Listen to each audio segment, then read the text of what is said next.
If you're able to like talk into it so I can hear, or just make some sort of noise into it. Pops and Hello, click. this is Max Shuckler, recording from the Undertides HQ. Hello, my baby. Yeah, I'm recording. Goodbye, goodbye. I wrote this song about an 11-year-old girl who wanted to be a rock star. She also wanted a normal life, so she pretended to be somebody else, and that was great for a little while, but she's 17 now, and life is even more complicated. And she just doesn't want to pretend anymore. Welcome to the Sunday Movie Marathon. I'm Max. These just get longer and longer. I'm Chris. I'm confused. Sooner or later, he's just going to have a film script in front of him that he's going to be reading. Yeah, what was that even from?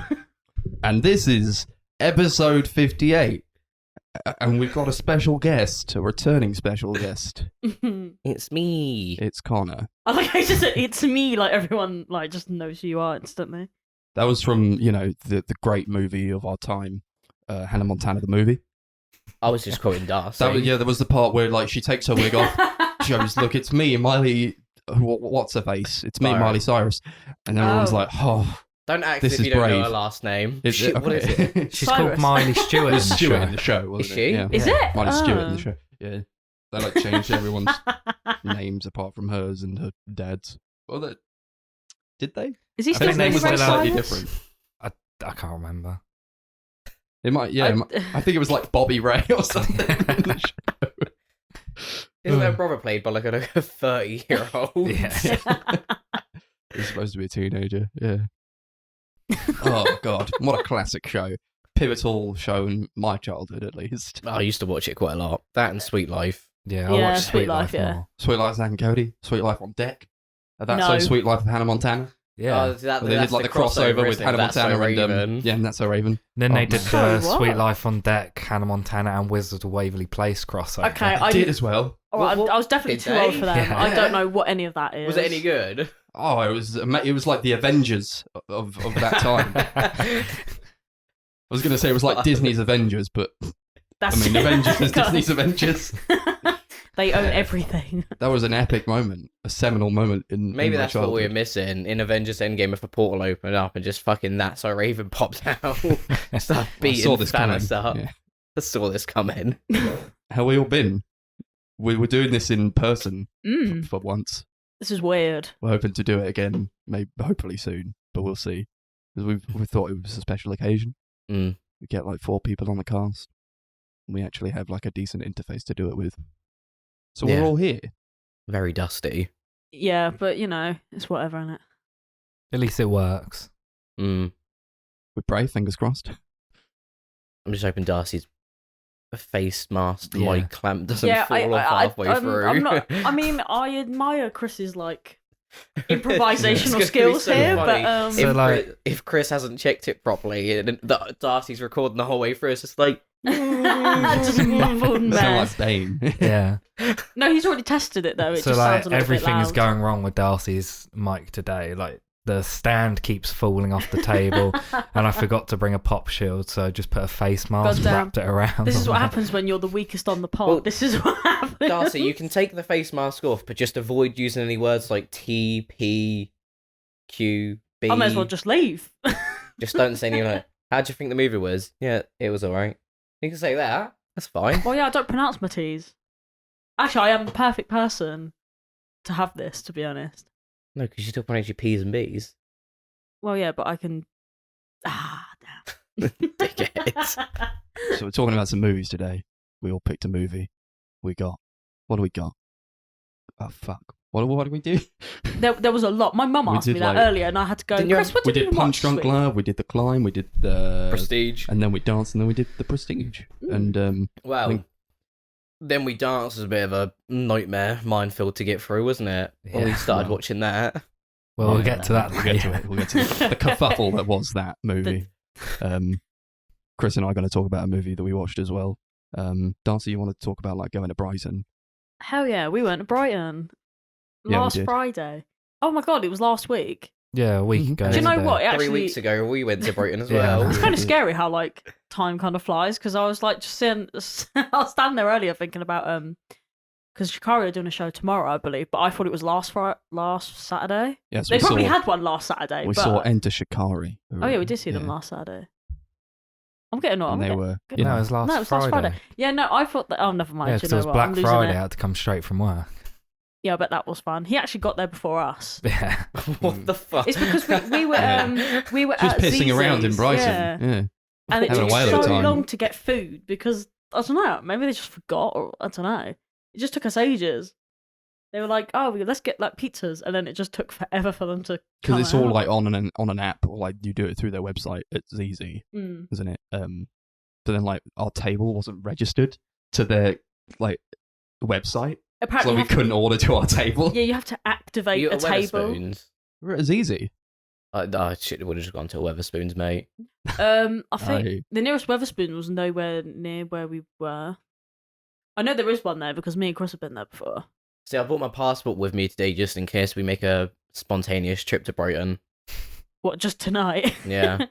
I don't want to get ID'd at a pub again and be like, shit, I haven't got my ID. I swear to God, I left it in my other trousers, guys. Yeah. Yeah, I'd rather not make another impromptu trip today, considering I started the day off with an impromptu road trip to Bournemouth. What, today? Yeah. Did You went to Bournemouth? He got up Yeah, at like half 5 in the this morning. Wait, What? why'd you go to Bournemouth? Oh my god! It's a why long, would you- long story. But Callum was dropping someone off in Bournemouth and he needed someone to go with him to keep him company. And he just kept calling me until I left. I've never been so angry at someone What? waking me up because he woke me up to come in this morning at 1 a.m. or something because he was coming from the night out. And then all I can hear is buzz, buzz, buzz. And it's Callum calling Chris. And he Oh my leaves at God. 5:30 in the morning. Well, we I struggle was to get him fucking out like at a pissed. reasonable time, Yeah. but you can get. We're maybe all we late need- today. Maybe we need to start calling him at 5:30 in the morning and be like, Christian, come out. Well, I knew if I hung up the phone, he would just literally turn up at my house and start banging the door because that's the sort of thing he does. Yeah, but you don't have to leave. You can just That is the sort you could of just thing keep you do. going, you know? Like, Chris, you need to start the day as you plan to end the day as you plan to start it with an impromptu trip to, and then somewhere. To be fair, I actually thought he was going to be gone for a lot longer, though. He How came long were back you at gone for? 8:30. Yeah, I was gone for 3 or 4 Oh hours. God. But I was asleep for most of that. 'cause I was trying to asleep go for back to most of bed. it also. If any of you woke me up at 5 a.m. demanding that we go somewhere, let alone Bournemouth, I'd just say no. Just be Yeah. like, no, What thank if you. What if I rang you up and was Absolutely like, not. Max, do you want to go to Disneyland? 5:30 in the morning. You'd No. say no. Yeah, of course I'd say no. Because it's 5:30 in the morning. See, And that's I in Paris. yeah, that is true. We drive there. I actually turned around to Got Chris the and I was Harry like, Potter don't go. It's 5:30 in the morning. My God. Yeah, what a fucking horrible morning it's been. Have you been to sleep since? No. So I'm running on 2 hours of sleep and then whatever I slept in the car. I want to feel sorry for you, but I don't. That's You kind of made your the own choice. fault. Yeah. Exactly. And I you said it was were- your fault. You were drunk, so No, I was completely sober. Yeah, he wasn't. oh, fair enough. That means you had a crap night out. Yeah. Yeah. Don't know, did ya? You need to get on your nights out like Max does and just end up chundering in the toilet at the end of the night. This sounds quite impressive, though. I was going That to say, I is don't not think I've what ever happened. seen Max throw up, but the first time we saw him in 3 years, he threw up in my garden and left straight away Yeah, and that was the last time I've done that. until 2 days ago. No, because we Well, went Frodo out. not left. That was tactical. Yeah. And it was because Oh, you I'd made yourself ingested sick. so much alcohol. There was at a point where I wasn't even drunk. I was just really full. Oh, and right, then, right. Friend of the podcast, Reed, he thrust a drink into my hand. He said, "Drink this." I was like, "This isn't going to end well." And as soon as I put it within my body, it started to go out again. I was like, I knew this would happen, so I had to make a mad dash to the toilet while just vomit was coming out of my mouth. Did you And, finish it, really though? clamp my lips shut. Yeah. Yeah, of that's course, why I yeah. didn't back up. No, I was wondering whether, he had started it and then couldn't finish it, or whether he'd finished it and gone, fuck, I'm You ever done. had cafe liqueur? No. No, it sounds gross. It's either cafe liqueur or cafe Patron. It's just coffee. Is it coffee? Coffee Ooh. liqueur. Yeah. Wait, And didn't you have one at your old house? Yeah. And then Reed bought Max that and this other horrible fucking orangey drink Yeah. over. And I took a sniff of one. I'm like, yeah, I'm not drinking that. And I took a sniff of the coffee liqueur. I was like, yeah, I'm not drinking that either. And then these two girls that we were with, just like, Max, you need to down that coffee drink. Yeah, No. like I'm going to be peer pressured by two strangers at a bar. No. Down a coffee drink. That was a sipping drink. Yeah, It was a real that sipping was, drink. it was disgusting. It sounds vile. I wouldn't. I drink thought it was going to to like wake me up because I was quite lethargic. I was like quite the tired. Caffeine, yeah. But it didn't really. It did nothing. And left. It was just really long to drink, and then like when you get to like the dregs at the bottom, it's just this tastes progressively worse. That's that other drink you drank, the orange one, that was vile. I took a sniff of it. And I would rather have the orange one. No, though. Are you sure? No, it's disgusting. It smelled just like petrol at that point. Reed was like, do you want to snitch? Do you want to taste of it? I was like, I can smell it from here. No. I could imagine it's tasting a bit like, like orange washing up liquid. Just like chemically and just... Have you tasted fucking- orange washing up liquid? No. Yeah. But I could imagine that's what it... Actually, no, technically, if you think about all the times that you've never properly washed up something and you've had that washing up... Darcy, I don't think Like anyone Drake. here... Chris doesn't No. wash up, right? I don't think Max is the type of person that accidentally forgets to take washing up liquid off his plate. Well, of course not. Well, no, but like... So, where I currently work at the moment, I have like a microwavable like mug thing. And like, if I leave it in there too long, like the plastic almost like... I don't know, fucking soaks up the washing up liquid, so it like smells and tastes a bit like chemicals. It's really gross. I think you need to get a new cup in all fairness at that I probably point. do. I think I probably do. I haven't used it since because I was like, it makes everything taste like shit. No wonder you're ill. Oh yeah, no. Mm. It's the washing up liquid from work. And the caffeine in the milk, probably. Oh, back to Shikari. Didn't someone die at that gig? Yeah. Someone like died. Not die, but like well, they definitely passed out. Or apparently something. they were at an A&E like for the rest of the night. Had to stop the song. Supposedly, yeah. Or like to move out of the way, and then they start the song again. Yeah, as is. So it was like the middle of the song. They were like, "Let's just start it again."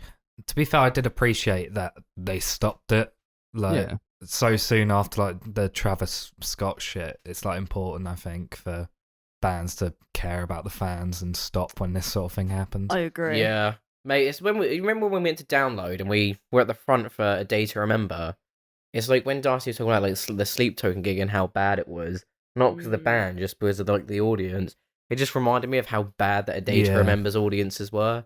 We were just getting kicked in the head every 5 minutes. Yeah, that is literally it. I mean, I've never actually had that when I've seen them, but I've never really gotten involved when I've seen them. I've just sort of been standing like way away from anything that's like happening. when we saw them at Reading, we were right near Yeah. the front, and the crowd was not like that at all. No, They they were were basically just fine. dead. To be honest, we were standing next to like some. Well, to be honest, they were on the same day as Foo Fighters, and I'm not trying to profile fans, but there were a lot of older like parents there, and I was like, well, That's probably a probably lot why of the Foo crowd- Fighters fans are going to be that sort of Yeah. age range, aren't they? so it was the crowd was just kind of like mellow for the most part. There wasn't really I any think it was rowdiness. the wrong crowd for them, to be fair. It was. I don't remember like, yeah, you remember this one, and everyone's like, what? Who are you? They were born in the early 2000s, mate. And then there was that other band that were on that everyone seemed to know. I don't remember what they were called though. They were like this female-led band. They were shit. Oh, what, the Distillers? That's the one. They were shite. Yeah, they were Shout quite out bad. to them. Do you remember when we I like their Hi, music, guys. but they weren't good live. They Do were. you remember when we saw Interpol at Transmit and the audience yeah. reception for that band was just definitely not the vibe? Yeah, I love most of the Interpol. crowd was sat down Yeah. because when they you- were before Arctic Oh. Monkeys. Everyone wanted to see That was like them. me when Blossoms were playing. I just sat on the ground out of sheer anger because I hate Blossoms were at Transmit as well, weren't Yeah. they? Yeah, they were shit. Yeah, they're They shite. were all... I remember turning to Toby and I was like, how many songs we got left? Or I was like, what was that? I was like, is this the same song? And he just looked at me and was like, I don't know. Looks terrified. They did that god awful cover of They did Let's Dance oh, and yeah. Blue Monday. and I hated that. That made me so angry. If you can Oh. hear this, I'm angry. We get to see them live again next year. Yeah, we see the Killers. Can't fucking wait. I still need to get a ticket for that. So still selling more. I was They gonna probably get 2 tickets, but well, COVID happened. That is true. Max, do you want to see the Killers? No, not really.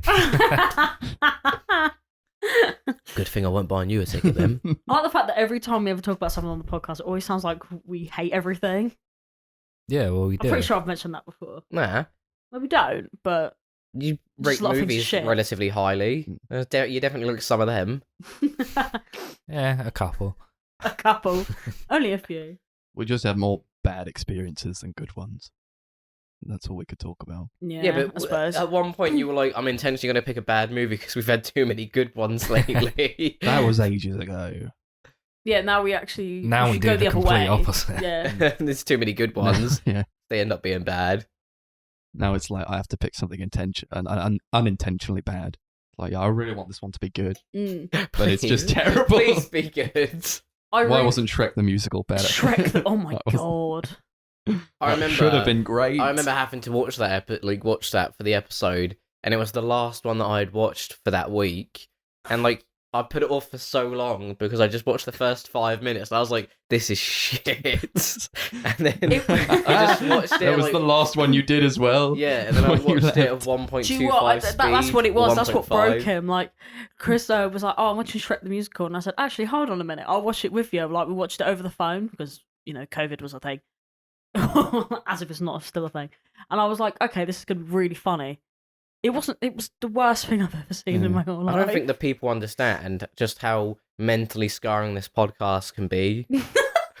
I agree. Yeah. Darcy When- got mad at me when I recommended Shrek the musical. I'm like, you weren't even on the podcast. No, you didn't have to watch it. She got mad at me. You did it because by she had to watch it choice. over the phone. And now To be here I fair, am. Darcy definitely turned a whole halfway through and was just like, "Oh, yeah, that bit was funny." Oh no, I definitely painstakingly watched the whole thing. Well, it was terrible. It was really The bad. donkey was just pissed me off the whole time. But don't worry, guys. Madagascar, the musical's coming out soon. That'll redeem it. Is Sorry, it? what? What do you mean it's coming out soon? Pretty sure it's coming out in the next year or two. Where? Wait, did you make that up, or is that something that you know? I thought is that was a happening? stage play. Yeah, but they're probably making a film version of it like they did with Shrek the Musical. What do you mean, probably? Are you trying to tell me that we now have to go see stage plays as well as No. the Is actual that- Taking the releases? podcast to the next Well, that's level. something you know We're that's going to seeing happen. Live theatre. That's something you know that's going to happen, or is it just like? Yeah, did I you just feel like it probably will. Yeah, I feel like it well. probably will. What about that? That would sound like a rumor. That's just something Chris had Yeah, screams like- about. Chris Like, is wouldn't it be "Oh, really Madagascar." great? This is like when Chris told me and Max we had to get COVID tested for this gig we went to. They run up there, they didn't Yeah. even give a shit. I mean, in my defence, when I went to the same venue the week before, they Make sure you get almost tested. didn't let us in because Kai's phone wasn't loading and he couldn't get it up. I don't understand that at all. If you're gonna do it, just be consistent. yeah, we told the girl and she got panicked about it. I haven't done a test. To be fair, I got told that last Friday. They were like, my mate was like, "Oh, did you get a test?" And I was like, "No, I'm double vaxxed." And they were like, "Oh no, I got a bunch of tests with me. We can do them in the hotel." And I was like, "No." That sounds really weird. It's like shooting up or something. That's Yeah, literally like, what I've I got a was bunch of them with me. thinking. We can do it at the hotel. Nobody needs to know. Just got a line of rapid flow tests on the counter. Just like slivering into all of them. The ironic part was that they didn't check at all because it's a nightclub and they don't have that same kind of rules. So they No. were just like, "Hey, you got a ticket? Yeah. Go straight upstairs." If Go you on. I was die, like, you "All right." die. Yeah, they were like, "Are you He drinking?" dies, he dies. Rocky was it. Four. That's all they ask. That's the only question they ask. Rocky Are you 4's drinking? a Christmas movie, innit? it? Yeah, it is. What happens in... Oh no, it happens in Russia. That's why it's snowing. Pretty sure it's still set at Christmas. Yeah, there you go. For your Christmas, someone choose Rocky 4 for... Isn't that on the list? Yeah, Rocky's on Yeah, there. Rocky's on there. So we can And it hasn't do come that up yet. eventually. Not yet. Wow. We'll Maybe watch it never all will. 6 of them in one day. There's Couldn't 7. do that. Isn't it? We could not do that. I thought there was 6, and then There's- you got no, the 2 there's- Creed There's... films. Oh yeah, no, it's 5 in the original trilogy, and then they came out of Rocky Balboa. Yeah. Yeah, and then the Creed movies. Ooh. I liked when we just had trilogies. Those were good days.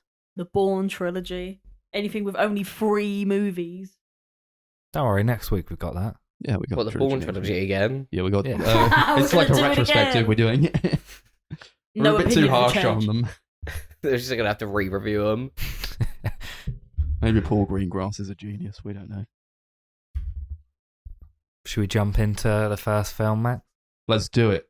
you want to close the window first because it's getting cold? Yeah.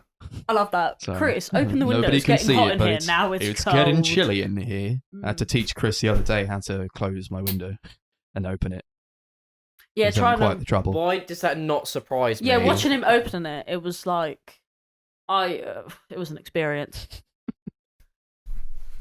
You look like a meme. Thanks. You know, what's that meme of the guy? Is it from like Friday night dinner or something?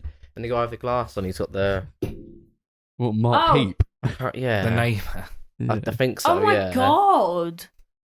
When you sent I the don't like when you that. sent the picture into the group chat this morning, I thought Max had photoshopped a beard onto your face. Yeah, I thought it was like a filter. No, he this just is doesn't. me in all my glory. Just trying to be a bit more masculine. Yeah. Speaking of which, Chris and I watched a French movie the other day. We went to Chichester to see it. It's a new French movie about being a man. It's called Titane or Titane. I've heard people pronounce it just many different ways. Titane? Titane? Who knows? But it's from this year, and it was directed by Julia Ducournau. And what's it about? Well, it's about like a... Oh! Yeah, what is it about? I didn't know anything going into this movie. It's about like a woman who has sex with a car Yeah. and gets pregnant. She's a serial killer as and well. she's don't also a forget that. serial killer. What? This is about a serial killer who has sex with a car and gets pregnant, and we just kind of see her on the lam from the law as she tries to, I guess, cope with all that she's done. So, did I explain that correctly? I swear, without She giving too also much away. hides her identity. Yeah. Tends to be someone she isn't. Pretends to be a missing child, and then she A missing gets, child? How... taken in. She gets taken in by the father of the missing child, who's been missing for quite a long time. I was going to say, isn't she like a grown woman? Yeah. Are you talking about The Orphan? No. That's a film mean- I That know sounds of. the same. Yeah, there's quite a few similarities, I will Yeah. say. Except for no one sleeps with a car and Mm. Titane lactates motor oil. was better than The Orphan, though, by a mile. Yeah. The Orphan was not good. The Orphan sucked. It Oh, did. man. That film's great. No, it's not. I watched that semi recently. It's not very good at all. Mate, I watched a movie recap of The Orphan and it looked like a bad movie. It's hilarious. Really bad. In the part where the girl just kicks someone off a slide or something. Yeah. It's funny stuff. Like it just yeets her off the side. But the movie's good. Titane, not The Orphan. Titane was good. I didn't really know anything going into it. I didn't know what it was going to be about. So when she fucks the car, I was like, okay, this is the kind of movie we're going for. And I've never really seen anything from this director before. I wanted to see Raw, but I've yet to see. Yeah, I think that's her only other feature. Yeah. And you should. Yeah, look good. Awesome. It's great. Sorry, I Yeah. was like, fuck my neck. It's but I really liked it.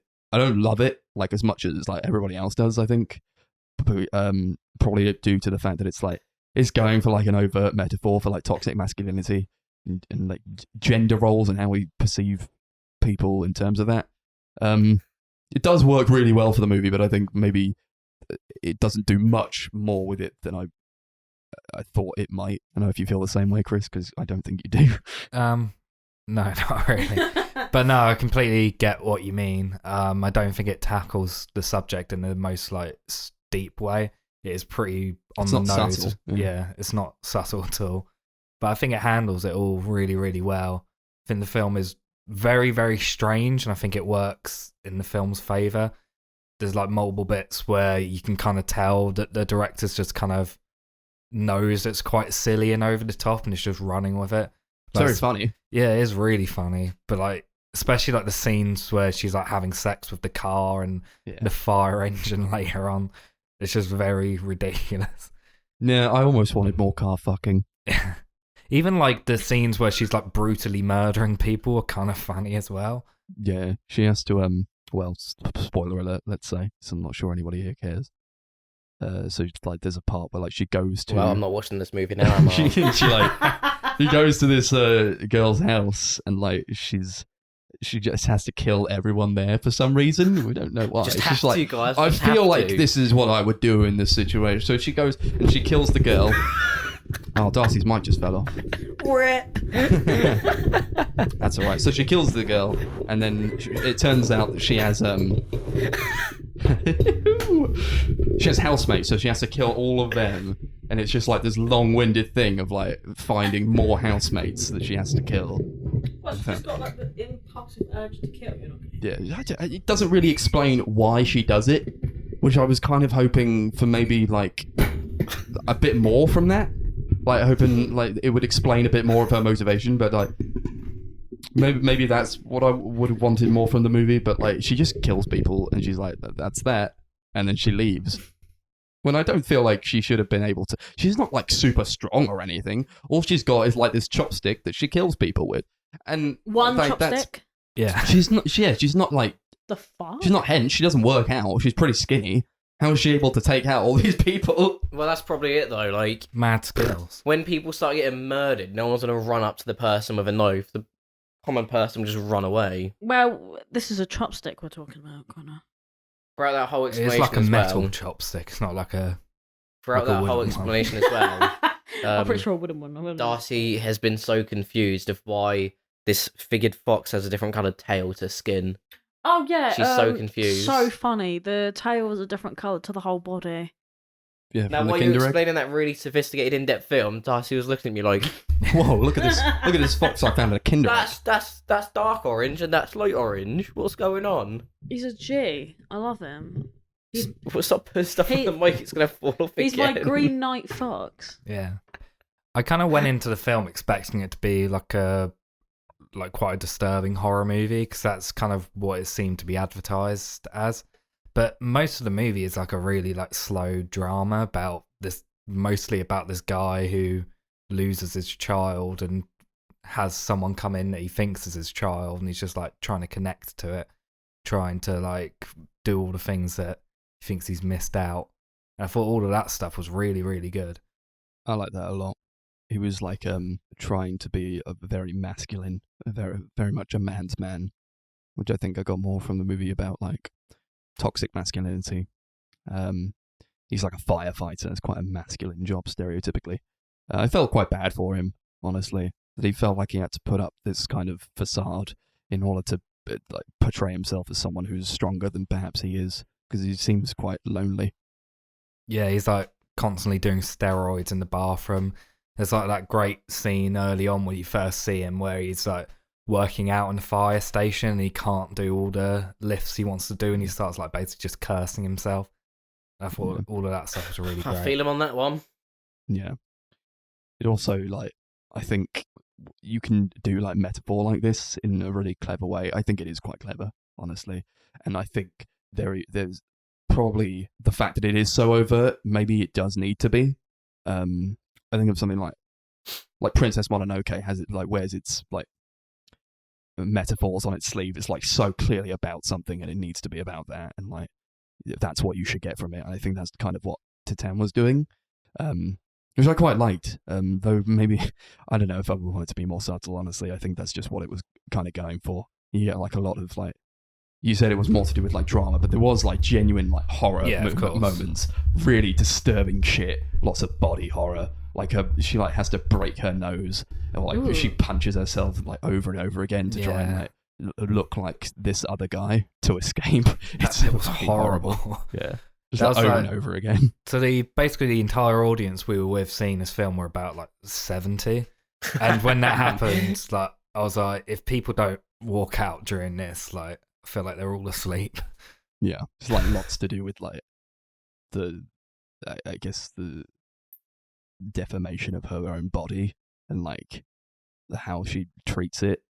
Because she is pregnant. She's like progressively getting more pregnant with this car baby. Like tearing holes in herself, and like you see like underneath her skin and it's like metal.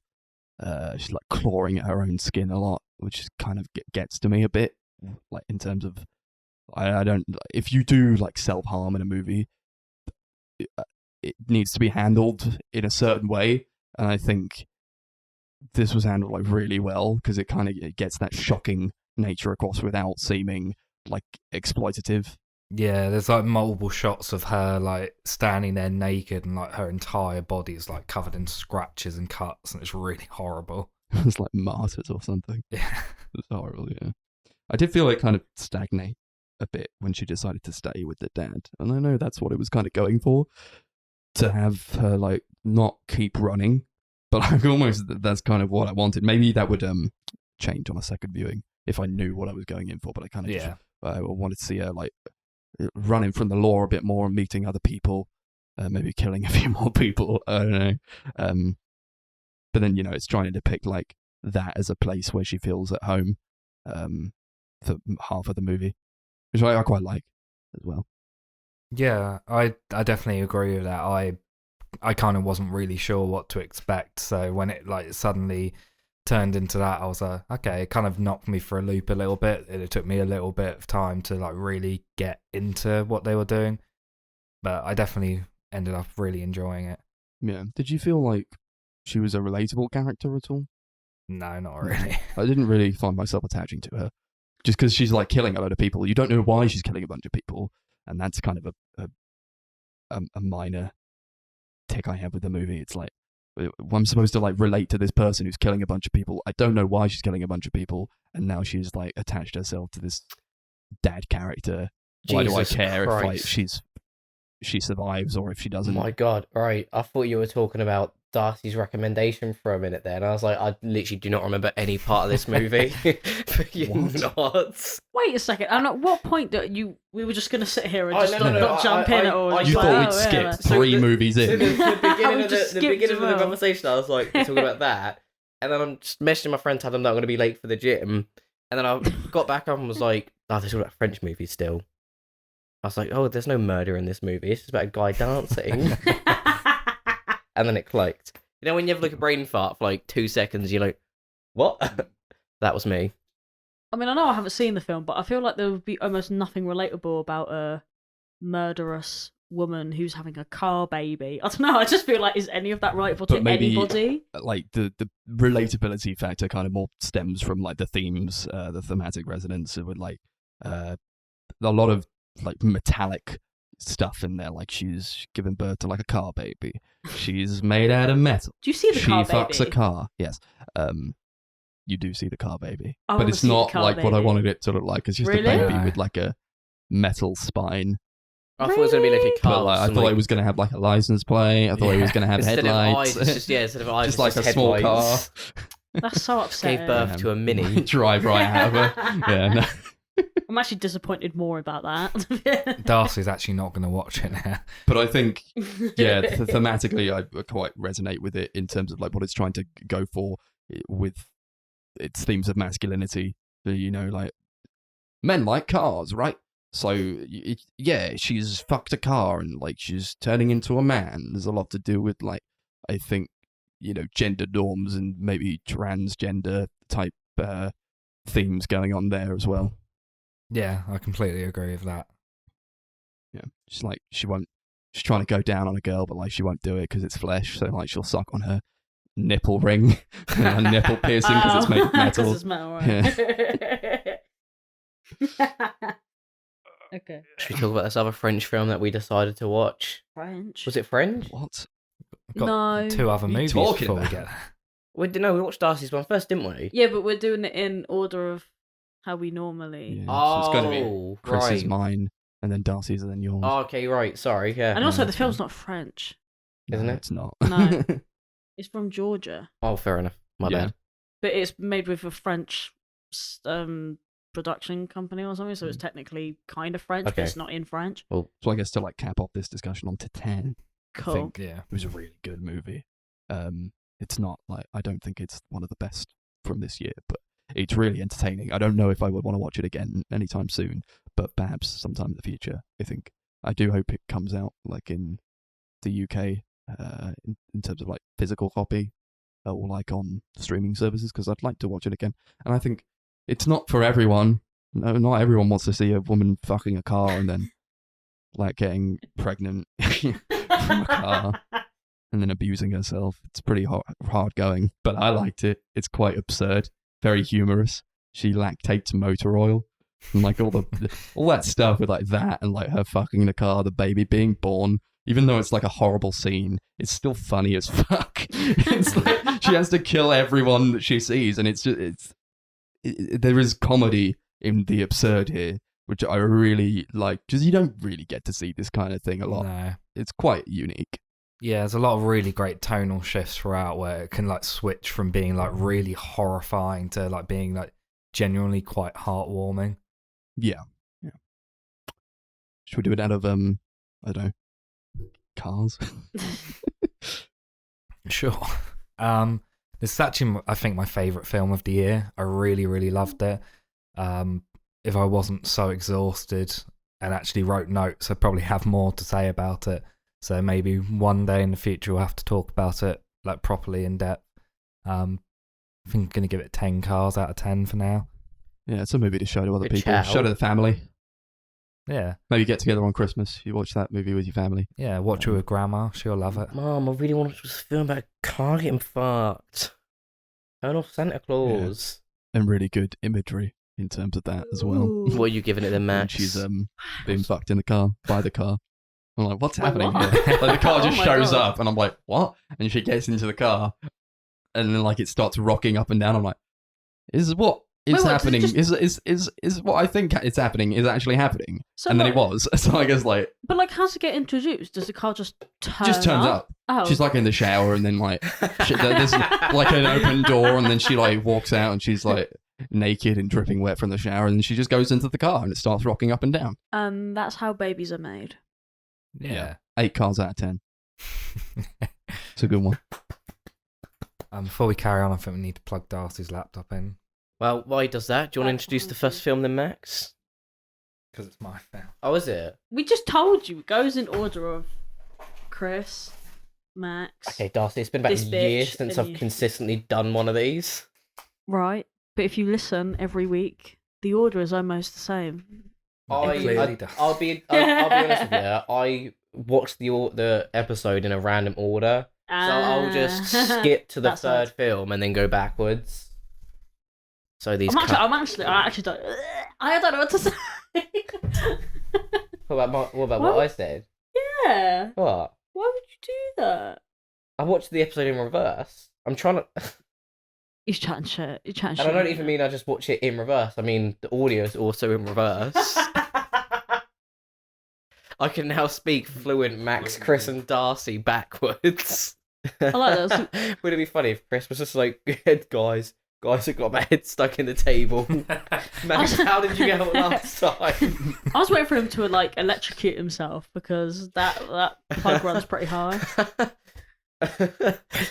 So we picked some movies. We did a free-for-all. I picked film directed by Paul Thomas Anderson because his new movie Licorice Pizza comes out very soon. I picked his film Punch Drunk Love from 2002.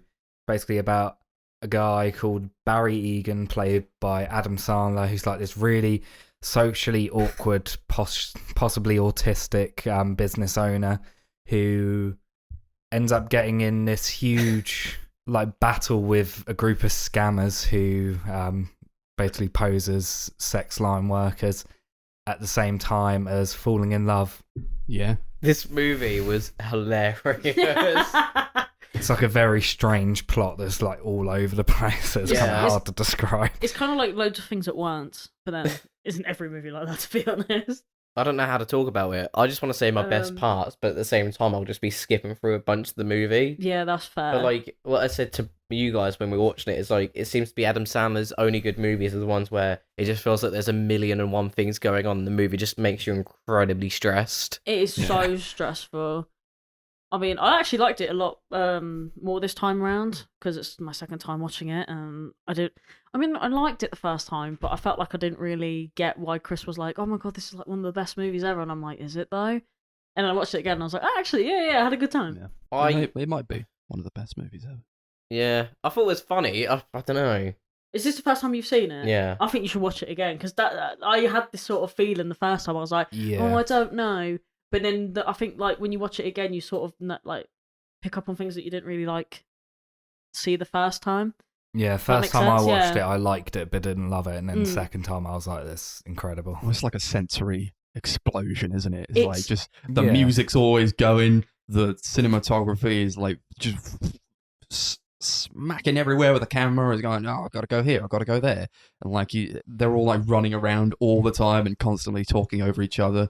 And I think that makes for like quite a sensory overload Oh, type yeah, of yeah. experience, you know. So Yeah. like I didn't like love it when I first saw it, but I've Mm. seen it like 3 times now. So like, yeah, I think maybe it demands a couple more watches, but it's because like the first time I was like, what the hell was that? Yeah, it was a lot. I mean, it's quite interesting that you bring up the whole like maybe if he's autistic, because Yeah. they always say about like how they get like sensory overloads and stuff.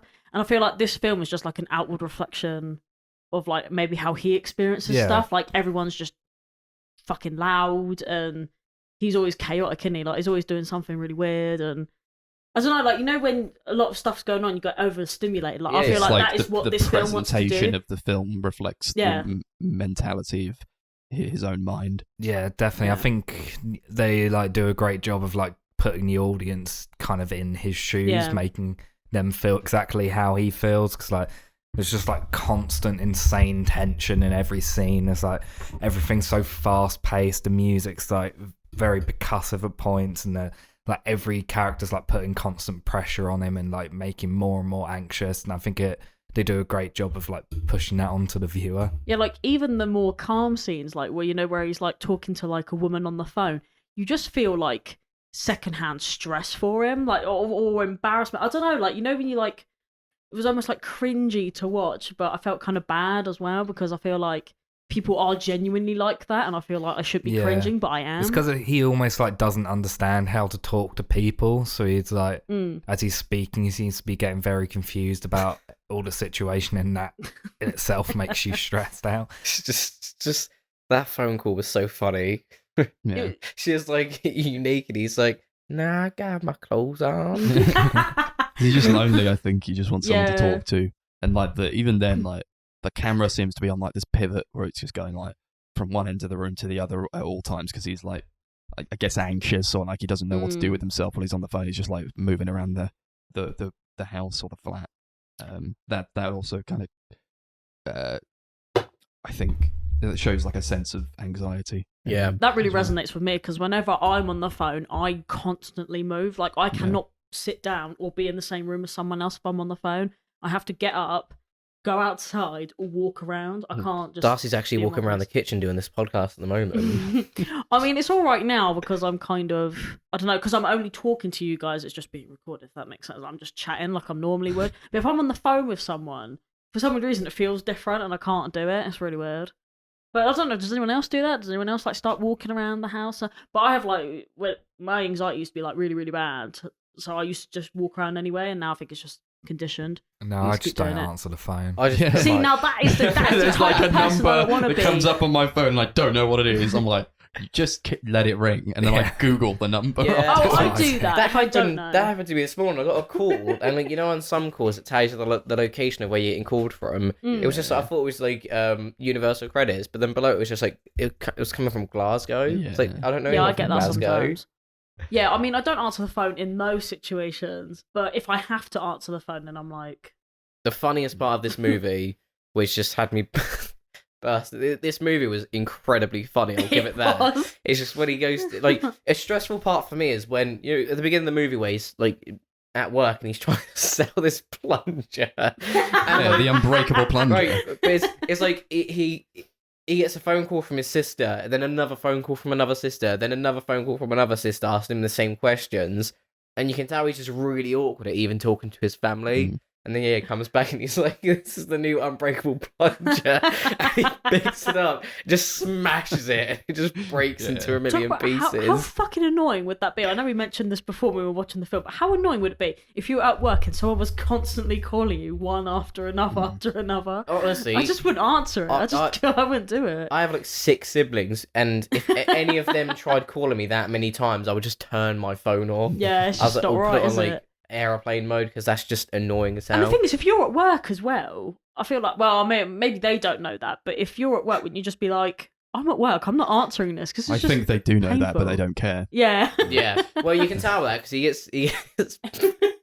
he's incredibly annoyed by his sisters always treating him like Just shit. shit. It's when he's. Yeah.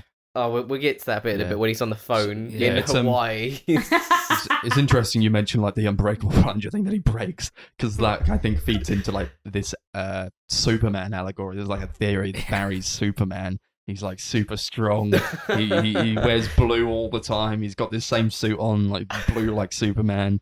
He's like when he's going through the shop, his shoulders don't move as it's on this like the camera's following him over the shelves. Like his shoulders don't move as he's walking, so that it like implies that he's flying, like floating across. Oh my god, who He's got said like this? he's trying to do like these frequent flyer miles to fly anywhere he wants with the magic of this pudding. Yeah. it's really great. I kind of subscribe to that theory a lot. That's a great theory. Yeah, because if I've heard Barry about that Egan was before. Superman, the first thing he'd be doing is floating around the supermarket.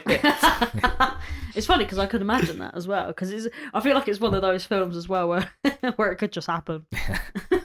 I loved the birthday scene when he was at his sister's birthday. Yeah. Yeah. And there's like obviously there's a story that like gets told throughout some of the film about him when he was younger and he had a hammer. And it's like every time the story's brought up, he just loses his Yeah. shit and just like it. And he's just It's at like his such an sister's- embarrassing Yeah. thing for him to have to and it's relive. at his sister's birthday, and she tells it, and it just cuts to a frame of him smashing up their sliding doors. Yeah. They're like, "Fuck's sake, Barry!" Yeah, he like arrives at the party and 2 or 3 of his different sisters tells the story, and they're just like, "Remember when we kept calling you gay and you threw a hammer through the Remember when window?" we called you gay boy? Actually, He like, has to enter the house like 3 times because he realizes that they're saying like, yeah, remember when we used to call him gay boy? And then like he just like keeps walking out of the house and then And going back in. do you know Oh, what it's horrible. They treat him like shit. I feel Oh, so bad for yeah, him. like that was that annoying bit where he's like walking into the living room. He's literally just walked in there, like, aren't you going to say hello to your cousins or something? It was like they're literally on the other side of the room. in the other side of the room. He's Have just you said hello walked to your in. cousins yet? Like, shut No. up! No, of course I haven't. It's a really good scene. I think it like encapsulates sort of what it's like to be forced into situations with extended family. I think that is how everyone that isn't like socially savvy, but Yeah. like I barely talk to any of my extended family, and if I had to go to an event like that, I would So be many the people there. exact same. But my parents would be telling like weird fucking stories, and I'm like, fuck, do I really have to be a? And stories that you Can't- probably can't even get involved Can't in. I just go? Can't I just leave, please? Yeah. Has to like tell like the partner of one of his sisters that like he's really upset all the time and like he cries all the time. He's what is it? He's like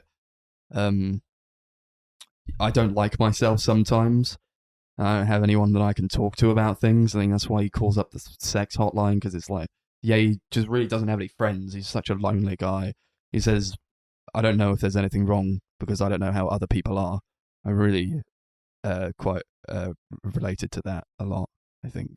That's a lot of people's experience, I think, that aren't like completely typical to like who, just mentally, I don't know, like people who don't have anything wrong with them mentally, I think are kind of fine with that. But like if there's something like you're undiagnosed with something, or like you have like a mental condition where like sometimes people just have to accommodate you, but like if they just treat you like shit and you don't like get the help you need, then like they're just gonna think that you're an idiot, or like you like yeah, just that you're stupid. I don't think that's the way that people should be treated at all. No, I guess this is one of those things as well where I guess with like mental conditions and things, a lot of people, obviously, I know people can relate to each other because obviously people go through experiences and feel the same sort of things. But like when it comes to certain situations, I think people either relate or they don't, if that makes sense. So like people could be like, oh yeah, I can't talk to people, and other people be like, it's not that hard, just say hi to someone, that kind of thing. I feel like, you know, a lot of people just force their own experiences onto people, and I don't think people understand what other people are going through, but in how you meant to understand, because you're never going to be that person. Do you know what I mean? Like, I always think it's one of those, you'll never know. He's trying to confide in people though. Yeah, and I think It's- even getting shut down is the worst part, actually, because they just kind of go, oh, Barry, you're just being an idiot, being a retard. It's like, oh, there's great. a part where his sister says like, "Oh, you asked so and so that you need to see a shrink," and she that I thought she felt genuinely concerned for him when she was asking like if he's okay. But then I don't know if she was saying that because she wants less secondhand embarrassment. Oh yeah, she because just wants to her know what's going friend on. is there and she's trying to set him up, and it's like, don't fucking embarrass me in front of my friend. There was like a sort of like strangely kind of like a two sides to the same coin type of thing. Where it's like I get that maybe she's quite concerned for him, but on the other hand, her sister's fiance or whatever has just told him, told her something that he told him in confidence. He's like, yeah, I know you're a doctor, and he says, I'm a dentist. And it's like, but that's funny, but it's also like he has, exactly. He's told you this in confidence. You fucking snitch! You've gone against him. Oh my god, How I didn't even think about that. Yeah, he's literally He's bound by his grass. profession to not be a grass, and here we go. You're a grass. To his patients, really, Well, I mean, Darcy. yeah. I don't think doctors and dentists aren't allowed to say anything that someone tells them. No, but obviously, if you're gonna say that you're not gonna do it, don't do it. Maybe he looks like a weevil, doesn't he? So yeah, I mean, fair enough. I want to get you guys' interpretation of like one of the first scenes where like he goes out to the street and there's a car that comes down the road and the car flips over and just crashes. And then, this truck pulls up, takes out this small piano, this harmonium, places it on the ground, and then just drives away. Yeah, I don't know what that was all about. I just got that. There a meaning? I don't know. I just got that. The Vanessa Carlton vibes, man. I don't even think about anything else. Actually, you said that in the movie as well. I think it's a good indication of like the movie and like the themes it's trying to convey. Yeah, it's like a representation of the chaos in his life, represented by the crashing car, and then like this harmonium is like a calming and nice thing. That's sort of called back to every. It's like his like safe place and his warmth and comfort. And I think that's also represented. Yeah, by like when he gets stressed, he like presses a key, and then like that kind of centers him. That's also something I think is represented by the character of Lena, played by Emily Watson, who's like just is really like one nice thing in his life that he has to like protect. You know, otherwise like everything's just chaos around him. Piano seems a bit misunderstood because it's not a piano, is it? No one kept calling it a piano. Maybe they say that about Barry. Maybe they're like, oh, Barry's just a freak, but he's not really a freak. He's just a piano on the street. Yeah, he is the piano. He's misunderstood. It's an interesting choice to use a harmonium, like this really random like keyboard instrument. What actually is it though? It's almost like an accordion the way it works. Yeah, because it doesn't sound like a piano. Because it's not a piano. Yeah. Well, I know because it's not a piano. That's something but... that like a prop that Paul Thomas Anderson wanted to use in just any one of his movies, and that happened to be the one they used it in. But I think it works really well. I think it's quite cute. I kind of want one. I can't play it, but I kind of want one. I will say, like, Adam Sandler running with the harmonium, like, after like, he picks it up and the truck goes by, he's like... That was the funniest shit, and it just stays on him for about 15 seconds, and all you can see is his legs and his head just bouncing up and down. He has a lot of funny runs in this movie. He does, doesn't he? He's literally running all the time. He gets, like, conned, he, like, has to take out a bunch of money, and then, like, he gives it to them, and then they punch him in the face. And then, like, he has to run away. And he's like, where are you going? We know where you live. There's a really great shot in that where, like, he's running across, next to this white wall, and, like, his shadow comes up into the frame before he does. Yeah. And it's, like, just this huge, like, black shadow as he runs across this white wall. It was, like, Hitchcockian in a way, I thought. Yeah. I think all the cinematography in the movie is really, really fantastic. A lot of like really creative, interesting camera movements and angles and stuff throughout. Yeah, really good stuff. Anamorphic lenses they got in there. It's quite glowy. A lot of lens flares that made the movie, I think, quite warm to look at times. But then, like, if they're going for like a colder, more lonely atmosphere, it also achieves that very well. I like that you brought up colours because I made this note that was something along the lines of, why is everyone wearing blue? Do you think? Like, almost everyone's kind of wearing blue at colour. some point. Yeah, I just wanted to know whether that meant anything. I didn't know if anyone had read into the film. Maybe that's why he starts wearing a blue suit, because it's a calming colour. Yeah, because quite a lot of them Feel a start bit more wearing calm. blue. Then you got like a juxtaposition where like they're at dinner and Adam Sandler's wearing the blue suit and Emily Watson is wearing the red dress, so it's like kind of clashing colours, but like it fits. That scene was funny when she mentions the hammer story and he goes into fucks the up the bathroom and smashes Like- the shit out of everything. See how uncomfortable he is. He's like, Yeah. my sister's a liar. And goes into the bathroom I and do just like the- smashes shit I up. do like the bit where he's told to leave and he goes, no, that wasn't me. And he goes, I have no proof, but you must leave. And he's like, no, I'm going to stay. I think I might stay. Okay, but can you just let me stay? No. That's brave, I would say, because if I was going to, like, totally ruin somewhere, I think I would have to leave before they found me. But he's just like, fuck it, I'm going to stay. There are a few performances in this movie where I think just really shine. I think Adam Sandler was one of them. This is probably his best performance for me. Yeah, know, I mean, agree. Uncut Gems was really good, but like this is like the staple for me. I think he does a fantastic job. Yeah. Emily Watson is super good as well. She's so good. I think their relationship comes off as like so sweet to me. You just want to see them Yeah. succeed. And then they do, and it's like a happy ending. I really like that. Wrong There's, with like, a him in part his where, phone. He's the they amount of times. like see each other at the hotel. Like he goes to Hawaii just to see her, and then like there's like this silhouette shot of them like running to meet each other. He holds his hand out to shake her hand. She like kisses him. It's so sweet. It's so nice. It's the poster of the film. Yeah, it's really good. He's such an awkward guy. Yeah. I think Philip they have Seymour Hoffman. incredible chemistry throughout as well. They just really work together.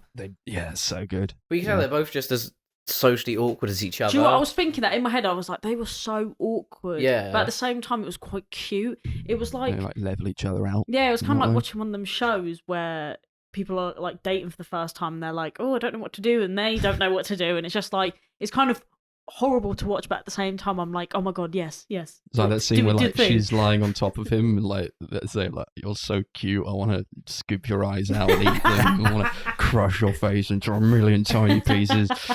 She just reciprocates it and just says it back to him. Like, this is weird. This is sweet and weird. Yeah, it's just, I would find that a bit too weird, to be honest. But Reminds me of that bit in Her where it's like flashing back to his old relationship where she's just like, I want to fucking kill you. You're so cute. Yeah, it's good stuff. what a movie. Philip Seymour Hoffman is also in this. Yes. This is like one of his best performances for me. Mm. Even though he's not like in it so much, I think he really commands an interesting presence. He's He's just a cool always guy. on the edge. Yeah, he is so funny in it. The bit where he shouts "shut up" like 100 Oh, times really? is so good. Is that when he's on the phone? Yeah, Yeah. he's like, shut up. Just tell me to go fuck myself. Yeah, I did. That's it. So mad. I swear anything he's ever been in, he has that sort of energy. Yeah. Do you know what I mean? It's quite possibly my favourite actor, and this is one of my favourite performances of him. Yeah. Yeah, I wish he Oh. was in it more, if I'm honest. Yeah, he was actually golden, wasn't he? he was hilarious in this movie. I think he's in it the right amount. You get like just enough of him. Otherwise, maybe it would seem like overpowering because he's such like a high tension sort of character. Well, like, we're already getting that from the presentation itself. Like whenever he's on the screen, you're like, this guy's just going to explode. And Yeah. Yeah, he's mental. I love the shot of the I movie like that. when Adam Sandler's character goes to confront them, and then like he's getting his hair cut, and they both just like look away from the camera, and you don't actually see what they're looking at until like But it you pans know. around for about 10 seconds. Mm. And Adam Sandler's character's just stood in the doorway, just silhouetted by all the light behind him. Holding the Which- phone that he like ripped out and has like Yeah. been walking with the whole I like time. that bit where he walks out and he just hands that phone to some random Yeah. person. He's like, it was here's a the really phone. good shot as well when like they're just looking at him, and he goes to like Philip Seymour Hoffman. He's like, he knows exactly who he is. He's just like, fuck you. He just says fuck you. There's no words exchanged. He knows exactly who he is. It's so good. That whole conversation was hilarious as well. And When he's like, we're done, and then he walks out and he goes, get the fuck out, you pervert. And Adam Sandler's character just turns around and goes, what did I fucking want you? And he goes, okay, we're done. And he just walks That's that. off. I'd say that's yeah. that, mattress man. Yeah, so good.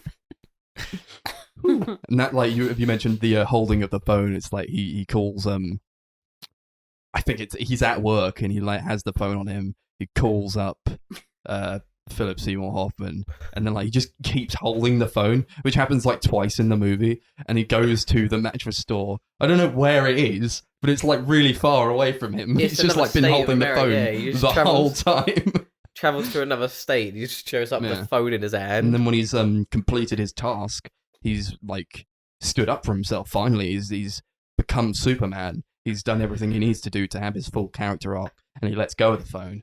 Which is like the thing that like literally a tether, like stop tethering him to who he was before. He's like, I have a love in my life and it makes me stronger than you could possibly imagine. So, He literally is Superman. Holy shit! Then it leads to like that final shot of like him playing the harmonium and her like holding him as like there's like all these lens flares. It's very like dreamlike. It's really beautiful. it's fucking good, man. Oh, I love this movie so much. Cool. I love the music in the film. Mhm. All composed by John Brian, who's one of my favourite film composers. I think this might be my favourite score he's done. It's just really, really beautiful stuff.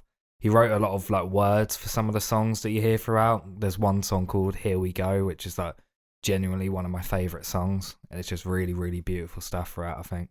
Yeah, it's like really intense as well. That's Yeah. like half the movie is just the music, which is going. It literally is, isn't it? Yeah, and then there's So other bits loud. where it's like the complete opposite, where it's like really calming and romantic and almost like European sounding. Yeah, so nice, man. Hmm. So nice. Do you want to get on to ratings? Sure. What are We've we gonna got to rate give it it out of? of harmoniums or whatever the instrument's called. Harmonium. Harmonium. Sure. I mean, that was pretty much what he said. No, I said harmonium. Harmonium. Yeah, this is like top 5 favourite film of all time for me. I really, really love it. It just gets better every time I watch it. It's just kind of, it's one of my like go-to films whenever I'm in like a really shit like headspace, because it's just like so warm and inviting, and it's quite short as well, so it's very easy to watch. Gonna give it easily 10 harmoniums out of 10. Really love this movie. Yeah. I was also that part in like where he leaves Emily Watson at her flat, and then like he has to. She calls him and she says, "I just wanted you to know that I really wanted to kiss you just then." So he has to like run through a flat complex, but he doesn't know where she lives. So he's just like running through this flat place, just like over and over again. It's like, yeah, that's something that would happen to Superman as well, because he wouldn't be able to combat that. He'd have to punch through the walls, wouldn't he? He'll use his super strength. Yeah. Lovely. Will you give it a D-dog? Love it. It's a 10 out of 10 harmoniums out of 10 for me. I was waiting for Max to finish. Oh. To be fair, I was waiting for the numbers to come up because I was only paying half attention and went, well, he hasn't rated it yet. Thanks. I said before, I like this film a lot more this time round. I just kind of enjoyed it more. I don't know whether it's because I was with you guys or just like the film more, but I'll give it 8 harmoniums. Was that it? Yep, that's the one, Okay. Darcy. Well, 8. There you go. What about you, Connor? This is probably my second favourite Adam Sandler film, behind Uncut Gems, which Yeah. is very similar in terms of tonal film, with it being so chaotic. I thought this movie was fucking hilarious, and I thought Adam Sandler's acting in it was incredible. So I'm going to give it 7.5 harmoniums out of 10. Maybe if I watch it again, it would get a higher rating. Yeah, well, that happened But- to me. For a first viewing, yeah. 7. I'd watch it again. I think I gave it like a 6 or something before. I think this one of the movies where like you give it like a month or two, I'd be able to watch it again, Mm. and it'd be good. Yeah, this is like the second or third time I've watched it this year, because it's just like a film I feel like I can endlessly rewatch without getting sick of it. That's how I feel about the Bones collection. Oh, yeah. That's Yeah, like I've just still got it. stare It's up up at the there. Bones collection. The whole Bones box set. Have you ever opened that? Have I mean, yeah, because I got it and I didn't know like what it was. It just arrived at my house. I like the fact that you've just like you never returned it, you never questioned it. You were Returned just it like, to this where? is mine. I don't know, to the I didn't have to pay for it. I I didn't. spent 4 months of my life watching a TV show only because Max accidentally got sent it, and it turned out to be like one of my favourite TV shows. I just love looking at it. Like it's like a piece of decor that just like lives here now. It's Well, just the from Bones. my angle, I can see Booth and Temperance Brenner, so you can just see them. I've never even seen that side of the box ever. Oh, Darcy has to have a I've keen never eye. really been at that angle, to be honest. What, the fucking side? What the fuck are Sure. you? No, I mean I've probably never paid attention to it, to be honest. It'll be a mystery until the day I die. I've no idea why that came to my door, It's pretty cool. but I'll looking, though. never throw it away. So now it's your film, isn't it? That was my Yes. film. We watched The Climb, not the song by Miley Cyrus. It's a movie that came out last year, and it's directed by Michelangelo Covino, and it was written by Michelangelo Covino and Carl Marvin. And it's about it takes place over many years, and it's basically about this couple of friends, just the life and times of these two friends getting into mischief together and like falling out and falling back in love with each other. And I guess it starts off they're like cycling on this long road, and all the shots in this movie, all the scenes really, apart from like a few, are like just one shot. You have like little montages that break it up every so often, but for the most part, they're doing each scene with one complete continuous shot, which is a really interesting way to shoot a movie. I think we've seen like stuff like Birdman on 1917, Russian Ark as well. That's Russian one we did Ark. on the podcast. Rope yes. that sort of go for the one shot aspect. This is an interesting take on it, I think, because it's not one shot, but every scene is one shot. I feel like you get a lot out of that, and I think it helps in terms of like the pacing of the movie, which is a relatively short movie. It's only an hour and a half.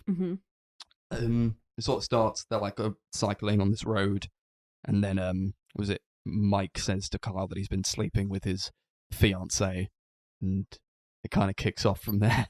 It's really funny because he says that they slept together, and he's like, what are the names? Is Mike and Kyle. Kyle. Fuck Mike. Literally, fuck And Mike. So he's like, yeah, we slept together, and he's like, oh yeah, it was before. Yeah, so they said they slept together, and his mate is like losing his shit trying to catch up with him on the bike, and then he's like, oh, it was just before we what was it? He's like, oh, it was before we got together. I forgive you all this shit, and I'm like, oh, see, it's not so bad if they slept together beforehand. And like before I finished the sentence, that Mike was like, and recently, and I was like, oh, shut the fuck up then. Yeah, do you know what? Out of this movie, what I took away from it is the idea of how you can have a toxic friend like what Mike is, but no matter what they do to you, because you've known them so long and you've grown up with them, no matter what they do to you, you'll always still miss them as a friend. But fuck Mike. Yeah. See, I've never really had a friend that I've ever like had that sort of relationship with, if that makes sense. Well, I've never had a friend like that. You never grown up with anyone?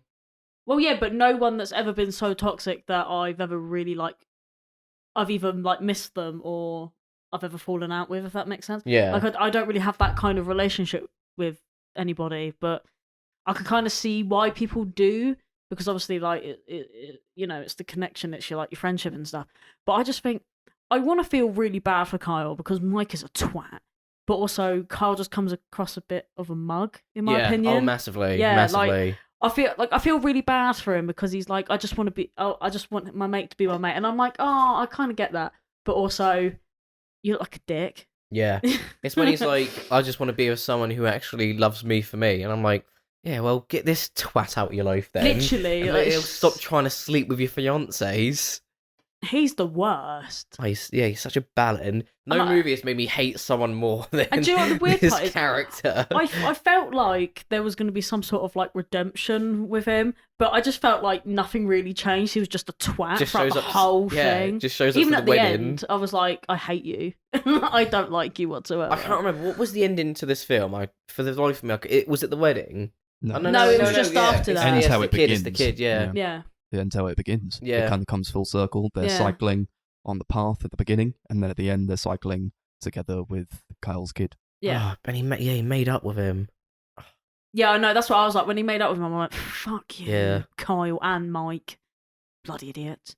I think that's a good way to show like forward momentum with the progression of this friendship. I think that it's kind of, I don't really agree that like I hate Mike. I don't hate Mike. I don't. Why? I quite like hate him. Mike. Let's wait until you get married and one of your mates sleeps with your Well, fiancé. I'm not saying that he didn't do shit that was like horrendous, because he was an awful guy. He really was. You know, I just think at the end, I understand why you wouldn't feel like he had some sort of redemption, but I feel like he kind of did. You know, he's been taking the piss out of Carl the entire time, and then like what I feel as though these characters are is like yin and yang type deal. You know, I feel like, yeah, Mike's kind of a dick. No one likes him, and Kyle's like his only friend. But I think they do need each other to balance each other out. You know, Mike, he tries to push Kyle's kid at the end to like take his training wheels off, which is not something that Kyle would be able to do himself. You know, I think this friendship is mutually beneficial, but it's also mutually destructive. You know, Kyle can hold Mike back and like stop him from being too much in like too much energy or too much destructive energy that I think he has in spades. But then Mike can also push Kyle to do more and reach out of his comfort zone more. Which will hopefully, sorry, carry on. Sorry. No, just it'll reach out of his comfort zone and evolve more as a human being. But I think, like, so in a part of the movie when he's getting married, he says that about his wife, that she pushes him to go out of his comfort zone. I feel like they could have done it with her, though, because throughout this whole movie, Mike sleeps with his fiancée, then tries to sleep with his other fiancée, then lies about sleeping with her, then nearly ruins their wedding, telling everyone that he had slept with her and lies about it to everyone, and then at the end he's just like, oh, you took your training wheels off your kid. Yeah, I'm just going to humbly disagree with everything that Max has said. If someone did that to me, slept with one of my fiancés, lied about sleeping with the other one, turned up to my wedding and lied to all my family members about it as well, I think there's... Nah, I'm just... Yeah, nah, not at all, No, I mate. get Like, There is... Nah. Like, I feel sorry for Mike's character in the film, but at the same time, like... No, I don't feel sorry for him at all. I don't. I feel sorry in the sense of you're working in a coffee shop, you definitely just genuinely don't look happy with life. He probably would have been but much whose fault was that? I feel like that's probably his would have own been much fault. happier if, like, the fiance that he slept with, like... So he ended up marrying Kyle's ex-fiance that he slept with, but she ended up passing away. Right. And that's probably the downfall of his character when he went on, like, some serious depression and shit like that. But yeah, I don't think nothing redeemed that character for me. No. He was just an absolute bellend throughout the whole... Every time he was on the screen, he did something awful to Kyle for no reason. Yeah. And then blamed... And he was like, oh, you need to be with someone that isn't her. It's like, what? My God, I'm just so good. It's like you're speaking my mind. I just did not like him at all. I was like, Yeah, you I can get get you. fucked, mate. I think he was quite a lonely character. You know, it's not like that doesn't redeem him, does it? Chris hasn't It's said like- anything. He's very lonely. He's like I do know felt what you a mean, little. though. I kind of felt bad for him. Yeah. When like his wife Yeah. died, it's like Oh, yeah, I felt- fuck. It's like yeah. he can't have anything good in his life. He like just spirals into this pit of depression. Okay, He in gets that fat. point. Chris and I was hasn't like, said it's anything. quite sad to see. Mm. And I'm waiting for Chris to be Go ahead, like, Chris. Mike was my favourite character. Resonated love so much with Mike. I swear to God. like, I do think he's like a really well written character because I think there's a lot to him. I don't think it is just as black and white as he is a terrible person. He's horrible because I do think he has a big heart. I think he's just incredibly conflicted and fucked up, and he doesn't really know how to express it properly, and he just constantly makes mistakes and puts himself first. And that's something that I think makes the character really fascinating and but interesting. if someone to did watch. that to you, would you think the same thing? Or would you just dislike him? No, of course I disliked him. Exactly. If I knew this person in real life, I wouldn't he's like a him. bad guy, you know. He's not. But he does have that kind of going on for him. It's like, yeah, he's got this kind of conflict within him. I think as a character, I really like him. But like, I wouldn't hang out with him. He's awful. No, like I know what you mean about like his wife dying and stuff, because I feel like there is there are human parts to even shitty people where you do feel bad for them because you're like, oh man, that must really suck, and then you feel bad, but then in the same merit, just because bad things happen to you doesn't mean you can act like a total twat. And I have to emphasize that because there are people out there that just do that, and I'm like, I will just say, get though, fucked, to be honest. kudos to the film, like to the acting and the writing though, because it genuinely made you dislike the character. So the actor who played it, And he directed it. yeah, is Do you know what? Kudos is to him, in- yeah. Fucking sick. Imagine that, directing and acting, and you're like, Yeah. what does he do? He just goes, he's like, I want this to happen, and he's just going to run in the shot, and he's like, and we go.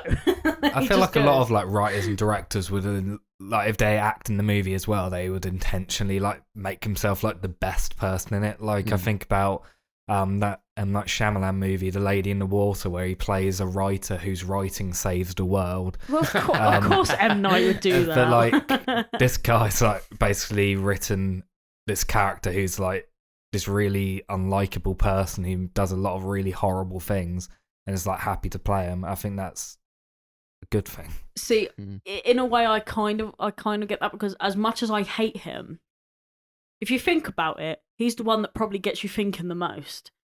Like, how much have we talked about anyone else, really? Fuck Mike. Like, yeah, fuck him. But at the same time, He's an he's interesting character. he's the most interesting out of all of them, I would say.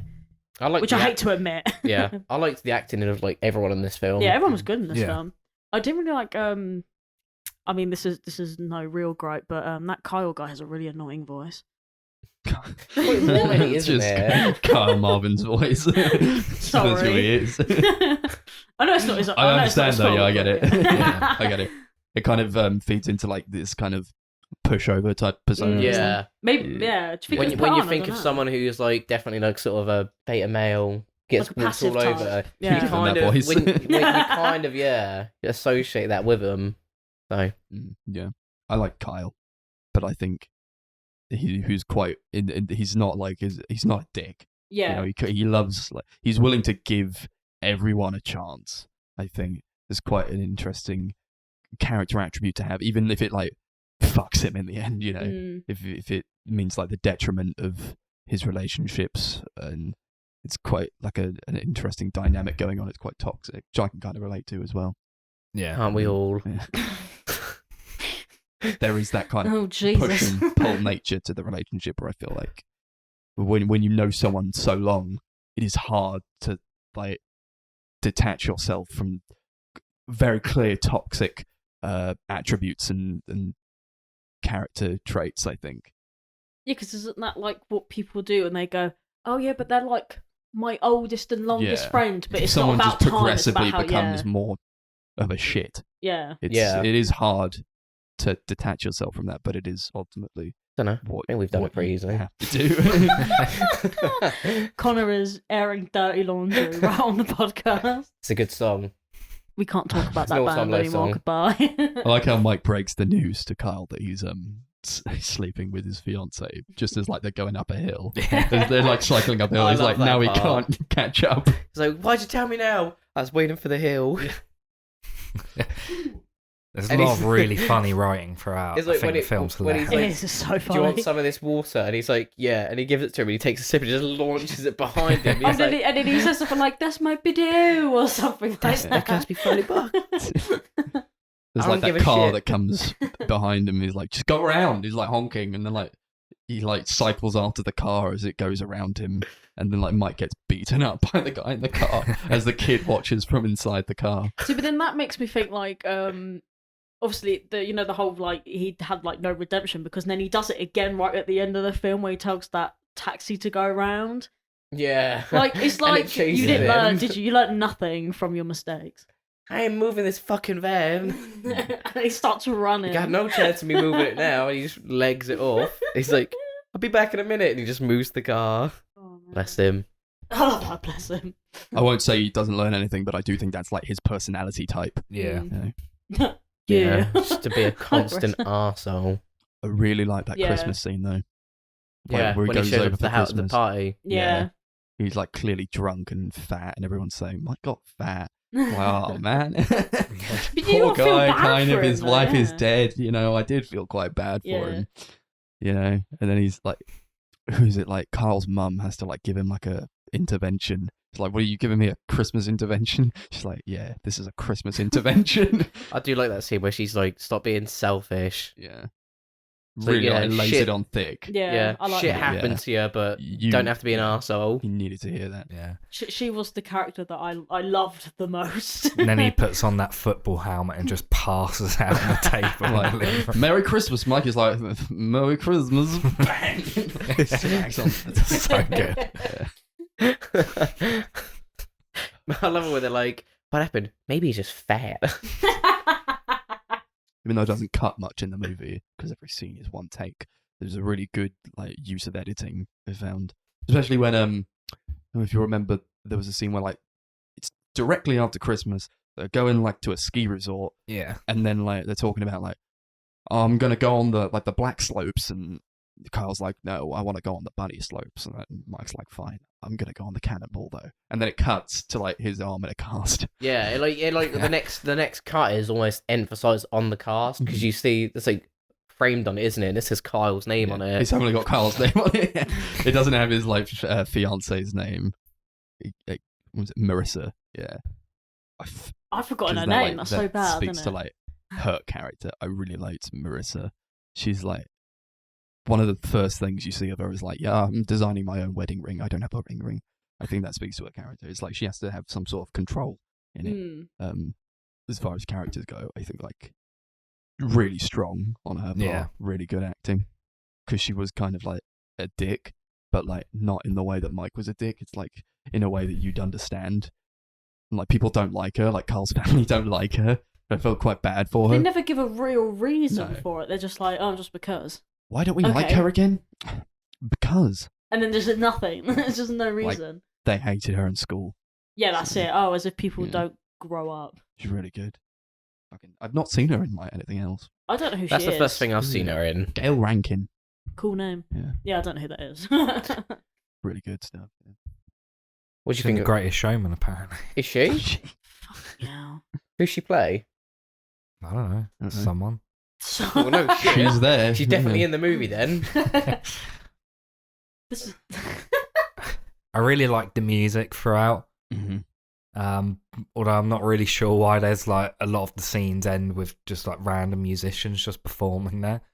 Not I really liked sure. it. the Oh yeah, I like purpose that of it. one after the funeral where those like guys were just singing in a cappella. Oh yeah. I like the- that. the That bit was cool. I yeah. shall not be moved. Yeah. Yeah. I will It's not good be stuff. moved. Yeah. Got like that Russian band that like shows up in like the stag do, but they're just like ice fishing in the middle of nowhere. Like, how do they It's get there? great. It's That like, what? scene where it's those guys singing "I will not be moved" on the digger. I won't lie to you. When I watched it, I like zoned out because I just flashed back to the episode of Recess where they're trying to tear down the jungle gym in the middle, and everyone sits on it and sings the exact same song. Oh, iconic. Yeah. Iconic episode of Recess. I do really like the music as well. There's like a lot of French songs in there. There's great use of a song called Les Enfants de l'Avenir. A really good one. I think that was at the end as well. It's like Les Enfants de l'Avenir. And that plays like maybe twice in the movie, I think. Really like that song. I think like pretty much every use of music in this film is very purposeful. It's quite French in its styling, I Mm. think. In its also in terms of like the colouring as well. I think you've got like Mike and Kyle like always dressing in like a specific way. Like Kyle's always got like yellow and green, and Mike's always got red and blue. Like Mario, like the Mario to each other's Jesus Luigi. Christ. You know? Why Chris, was I can you waiting give for us this the to Wario? happen? No. Oh. Please. It's for So the in that, I pod. kind of get like a sense that this is Mario and Luigi fan fiction. Yeah. This is a better Mario movie Luigi than the sleeps one we're with getting. Mario's fiancées. Right, Yeah, you this say, is a better Mario movie than the Chris say Pratt one. that. Just watch this instead. we haven't seen it yet, but we're not gonna watch it, are we? What, the Mario Why bother? movie? Just watch Yeah. The Climb. It's better. It's a Better modern-day representation of, you Mario. know, brotherly friendship and love. And Princess Peach. And then it's where Mario marries Princess Mm. Peach, and then Mario and Princess Peach get divorced.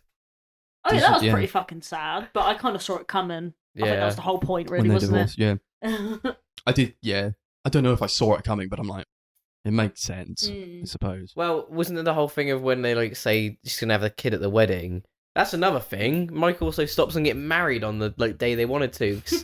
He like rocks up in his car, he like smashes into a post, and he's like, let's do this. And he like walks in there, like, I've checked. It was like Shrek. It was quite the something. And like, because Carl's family don't like Marissa, they're just like, the guy from Carl's family's like, you know what, Mike? When you get knocked down, you just gotta get right back up again. Yeah, Like, they don't want it to happen wedding either. and no one gives a shit. Yeah. Everyone here loves you, Kyle. Well, everyone over on this side of the room. Oh dear. This was I saw this last year in the cinema. There was like one showing, and I was like, I'm fucking going. So I went. I was the only person there Oh, because wow. obviously like there's no advertising for this movie. I'd never heard about this Yeah, film. no, like I just happened upon it, and like because I was the only person there, it was like it might have been like autumn time or something, but it was like really nice experience for me. really like related to the movie on such a way that I didn't feel like I would, because it was just kind of like, yeah, I've heard this is good.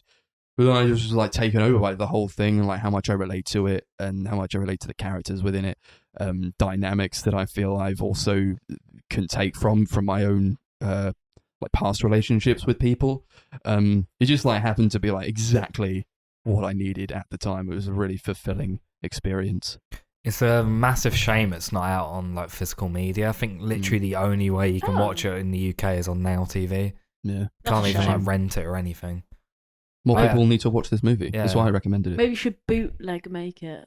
No, don't boot. We can't. No, don't tell people. This is a movie podcast. Don't You're telling steal. people to illegally download this movie. But that's what I had to do when No, I I first meant- watched it, because there was literally no way of watching it. Like the film had been out for like 5 or 6 months and wasn't like available in the UK like post cinema. So I Man, wanted do to you know what watch you it. There's should no do? other way of me You doing should it. use today's sponsor, Surf Shark. Today's sponsor, 123 Movies. Go on. Put Locker. Oh, for Get the God's shit out of sake. me. Dropping your cans. Oh my You god. got anything else to add, Max? Are we good to go to ratings? I mean, probably. Well, there's always Um, something. I wanted to like, whenever they were like cycling, I was like, man, I wish we all could go on like lovely bike rides through like nice environments, these kinds of environments. But of course, Chris can't ride a bike. I feel like so- Max Yeah, he just, looked up at me and I thought, I that's feel like because Max it's has because of just you. put that part in to shit on Chris that he can't ride a bike. Just go on walks instead. I mean, I would love to No. go to like like you know the like nice forests and stuff that they have, but obviously yeah, because If you think walking is the I same dunno. visceral experience as cycling through somewhere You don't like have this, the wind you have through your no, hair. you clearly haven't cycled before. You You can- haven't. You Just can, run he instead. clearly hasn't. No. you can. It's almost like you're Sonic. Gotta go fast, and then you just like go into a high gear and speed Yeah. up. And What if Oh. instead we got you a scooter? No. Why would You don't have to learn to Why don't ride we it. You just- can just why don't No, like we he just has get to him learn. That's one of my stabilisers? projects for next year, is to teach Chris how to ride a bike. I don't think. Well, he then will, I'm gonna ride a though. scooter. I don't Of think course he will. Because you know what, Chris, trying to come learn to ride a bike. No. It's Of course, past he's not going time. to want to learn to ride it, but I think it's important that you do. Are we gonna start him with stabilizers and then like? Well, you wean have off to. them? I think that's the only way you can really do it. No, it's not. No, it's not. Yeah, but if this is Chris Stabilizers we're are talking nothing. about, That's why they had to take the stabilizers off in the Yeah, but climb. you gotta learn Because somehow. otherwise, yeah, no, like, but you do have to learn that. You because drive an you wanna get the instructor balance, doesn't give you don't the you? car Yeah. straight away and be like, go on then. yeah, but it's like, Yeah, you have to give Chris the balance, and then he can do it what on balance? his own. There's no balance with the stabilizers. It's just like it's on the ground. Yeah, but he's gonna go. Oh no, I'm gonna die. I'm gonna fall, and then The faster you But go, like the they say, easier it is you to fall off balance. and you get back on. that is true. That was me. Like I haven't touched my skateboard recently because it's been freezing as fuck. But the second I can go back outside, You got a skateboard? yeah, I do. I've got a skateboard. I've got a penny board. Do you wanna... Oh no, that's not a skateboard then. Got a penny board. A Hey, little it's cute. one. I'm You learning can fit it. 1 foot on it, and that's it. Hey, I could fit both my feet on it. There's a freedom with cycling when you go down like a nice path. It you know? scares you a nice, little bit, nice doesn't it? downhill slope. It's like, whoa, wind in your hair. You It know, just goes really it's quickly. really nice. That's why there's brakes.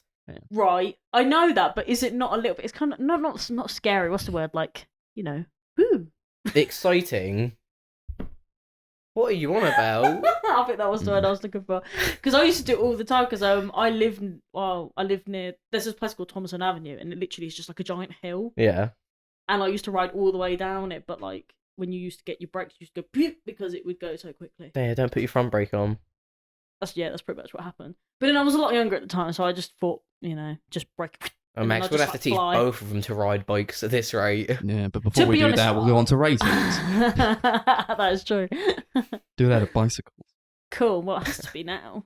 Yeah. Yeah, I really like this movie. I was happy to watch it again. It's a lot of fun, really funny, really well written. Looking forward to seeing what these guys do next. Hopefully they do another movie together. Gonna give it 8 bicycles out of 10. A really well written and really powerful duo, I feel, with these guys. I really want to see whatever they do next. And I hope I'm able to see what they do next, because it was touch and go for a while with this movie as well, because it just wasn't getting the distribution that I feel it should have done. Yeah, I think it is really special to me, this movie. More It was people need like- to see this movie. Yeah. Yeah. It's also like infinitely relatable, I feel, to just people in general. You know, you're always going to find people who have these kinds of experiences and something to relate to in this movie. And especially like, you know, when they do the Batman voice.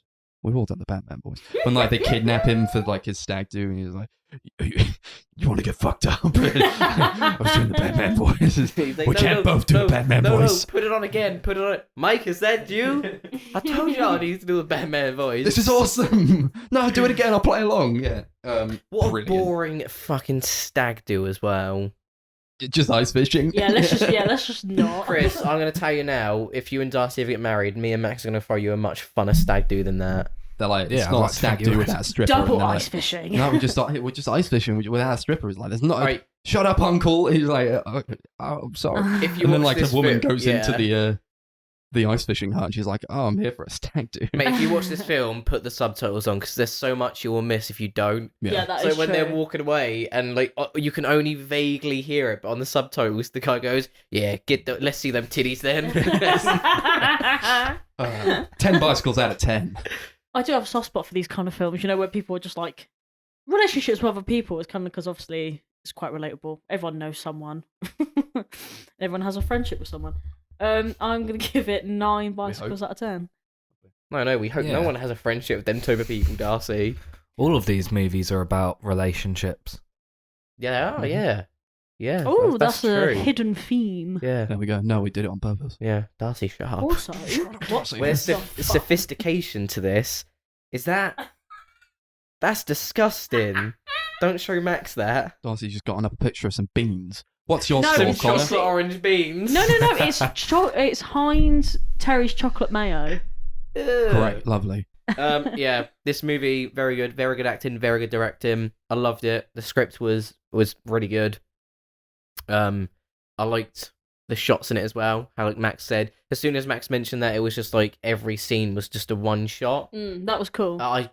That's what I always noticed, and it was very like it would always play into the scenes as well. It's like when they're on the stag do, and Mike's telling Kyle how he deserves so much better than his fiance, and it just like pans on him walking away, and then you're like, at this point Kyle's walks away and he's not listening, and then it turns back and Kyle's fell in the water and is drowning.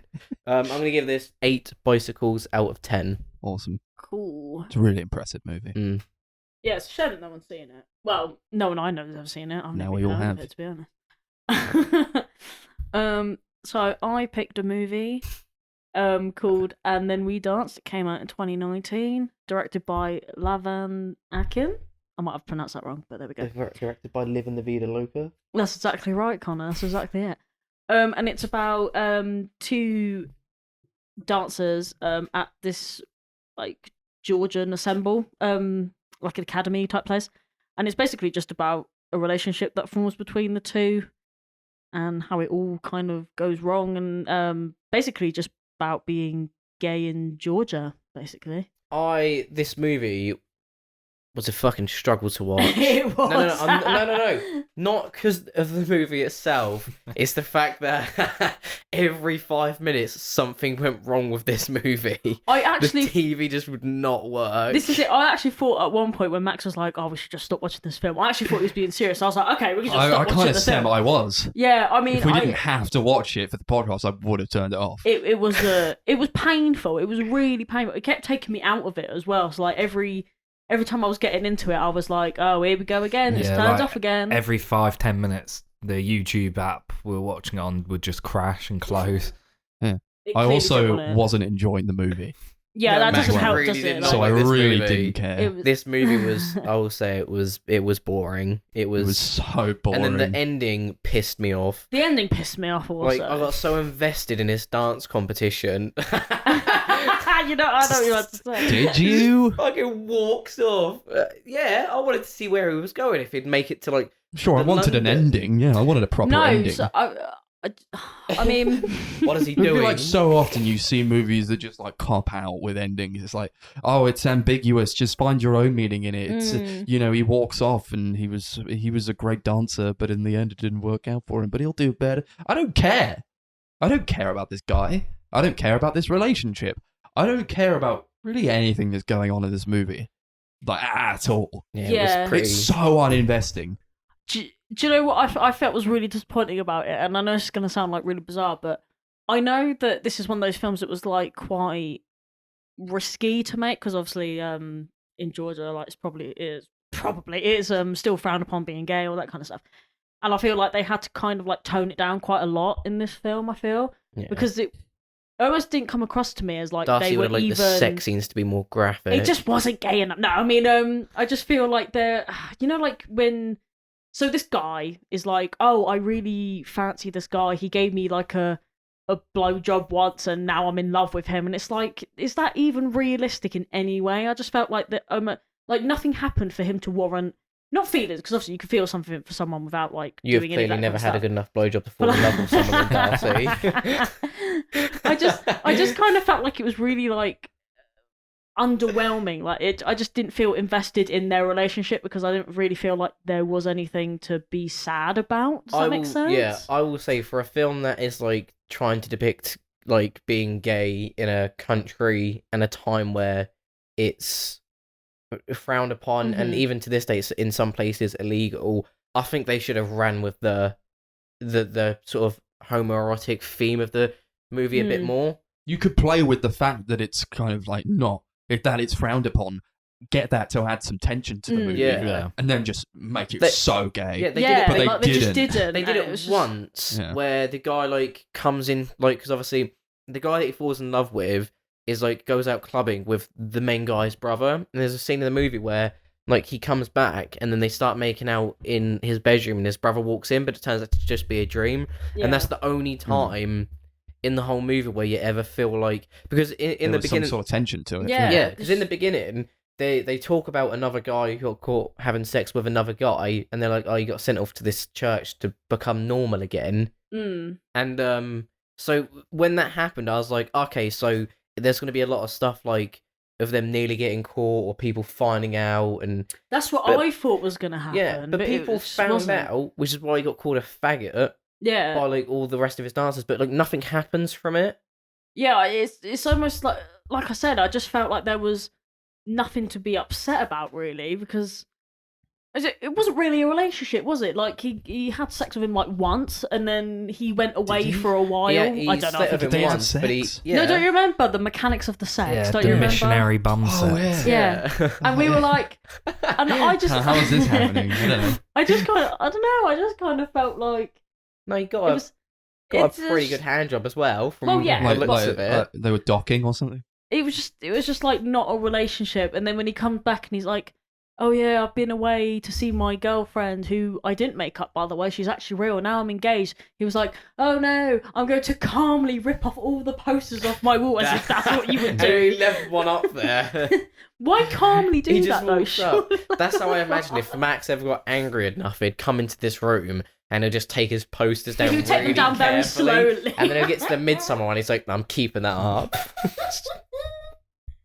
I feel like if you want to watch a better gay dance movie, you should probably watch something like Black Swan, which actually uses like its Is that themes. With the girl from Keira Star Knightley? Wars? No, with Natalie Portman. Yeah. Oh, I thought it was Keira Knightley. Fucking hell. Oh no, it is, isn't it? Yeah. Yeah, she that sleeps with another handles woman its in it. themes a lot better, I think. And it's not even like full out trying to go for like the things that this movie's trying to go for, but it does. It's more like psychological in that way, which maybe this could have been. But then, like, I don't know what it was really trying to especially when be. it comes down to like the idea of like tradition in dance and having to keep to that and having to basically do the exact thing that everyone before you has done. I think that film definitely does it a lot better. There's also talk about like how Georgian dancing is like the spirit of our nation. It used to be quite feminine, but now it's like super masculine sport. It's not. But like that's what they've turned it into, and it's you could play with that kind of thematic style with like how you portray the dances and like how that affects different characters and how it affects, like, you could link that to their sexuality or like how people, I guess, interact with each other and how they portray their own sexuality in relation to a dance that's kind of shifted over time to represent something that it no longer does. But it doesn't.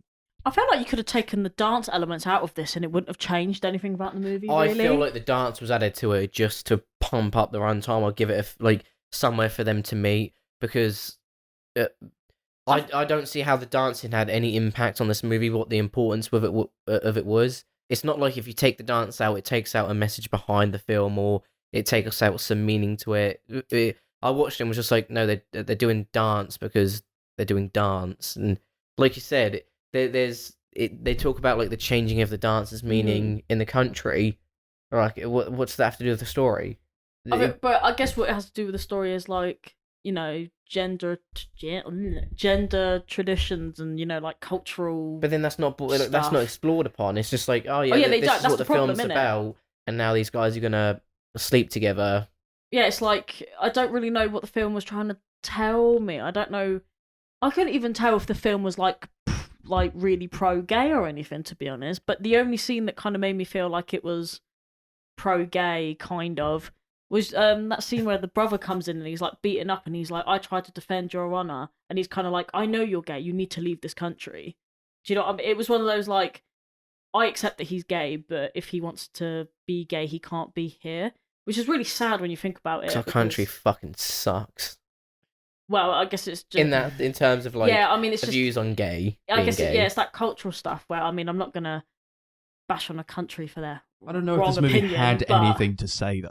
No, that's what I mean. No, that's the only thing I felt Yeah. like it was saying. Like, What are you trying to convey here? What are you trying to get me to feel? Is it an investment in this romance? Because I didn't feel that. There was I don't no feel romance. like they developed the dynamic between these two guys really at all.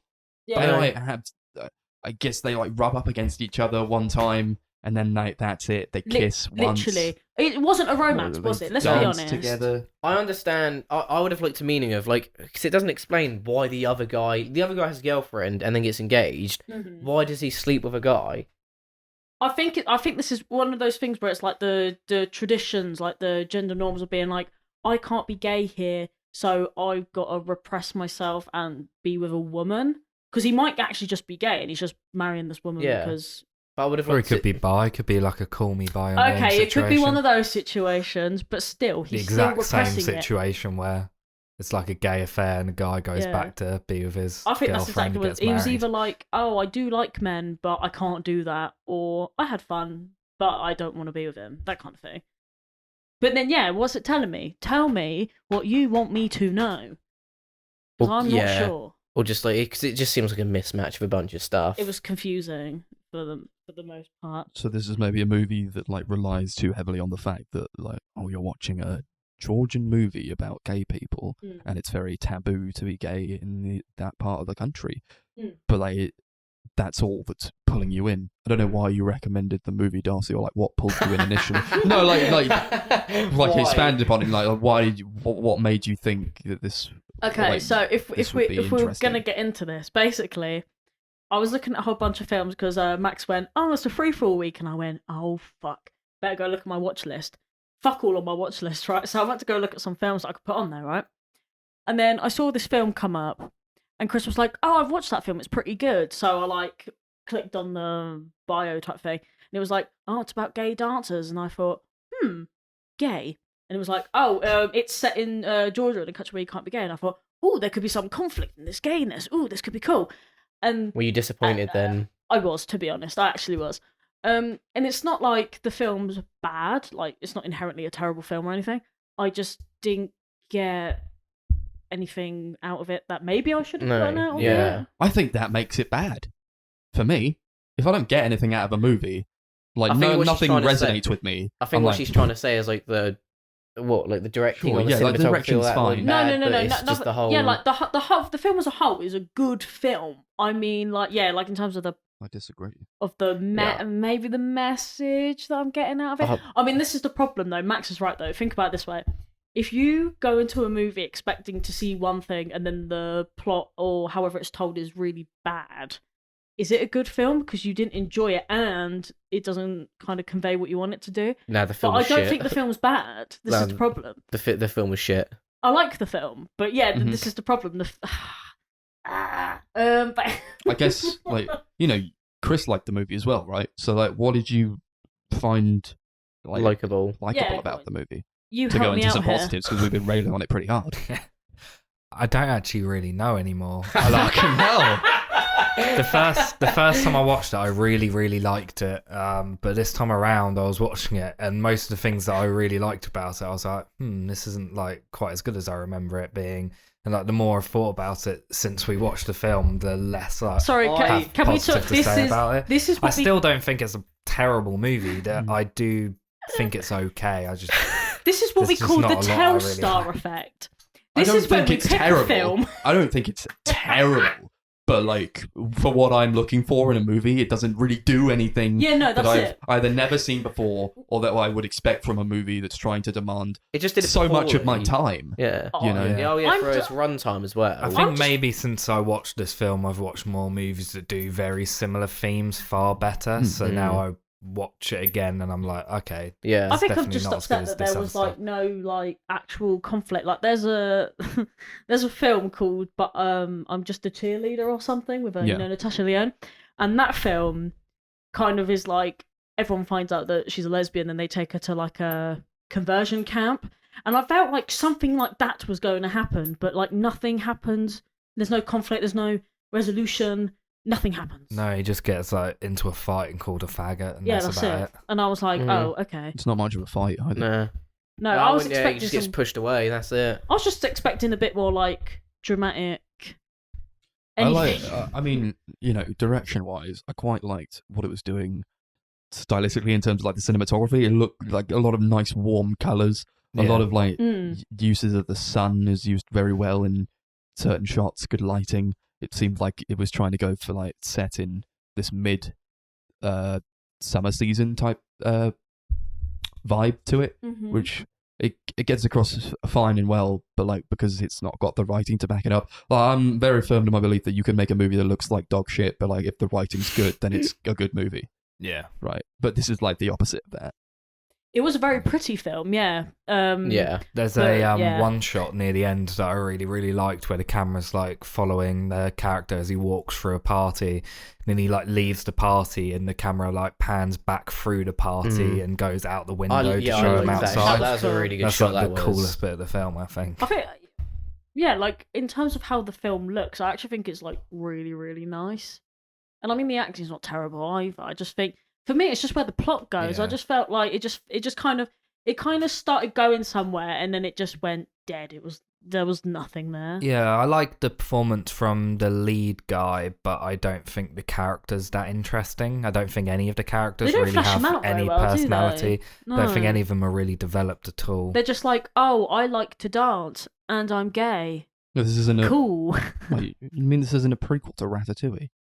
Oh my. Oh, The guy looks so much like Darcy. Linguini from Ratatouille.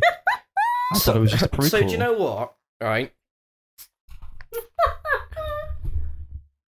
Getting together and watching movies is fun and all, and I think when we started this podcast, it was hang out at least once a week to watch a bunch of movies, and the funniest parts are just the conversations that happen in between and during movies. Darcy is like halfway through this fucking film, and it's like this guy looks like three different people, and one of them is lingering at a Ratatouille, and then she's like, what's the rat's name from Ratatouille? Is it Ratatouille? No, it's Remy. And she's He did. He looked just like the chef. I'm not being funny. He did. He did, yeah, he really did. You almost expect him to like. He looks like a He should have had like a Georgian hat Tom the entire Holland. time. That's also another. That should have been the reveal, like a live action Ratatouille, but like it's gay and set in Georgia. Like he should have been wearing a really tall hat the entire time, and then at the end he just takes it Gay off for the and there's a rats. round there. Either that or the rat is controlling him. Yeah. It's the rat who's It's gay. the rat who's gay. Yeah, it's actually a movie about a gay rat. That's why they did, as Chris said, missionary bum sex. It's because the rat doesn't actually know what to do. I'm not sure. I'm not sure that is something that we should discuss here. Also, I think Missionary Bum Sex should be our band name. Missionary bum sex. That's nothing to do with the sea, Chris. Well, we don't know yet. Should you we? could have missionary bum sex in the sea. Yeah. That's too long, isn't it? I said. No, not that was the band. I said our band name should be enough words. So if you take out the first letter of each word, it Right. just spells tides. Oh, what, like an acronym? Yeah, but Chris Okay. said no to it. No, Max did. Yeah, I said Should no. we get? It's What too do you want the long-winded, ratings you for know. this film to be out of? Linguini. Oh, Yeah, Linguini.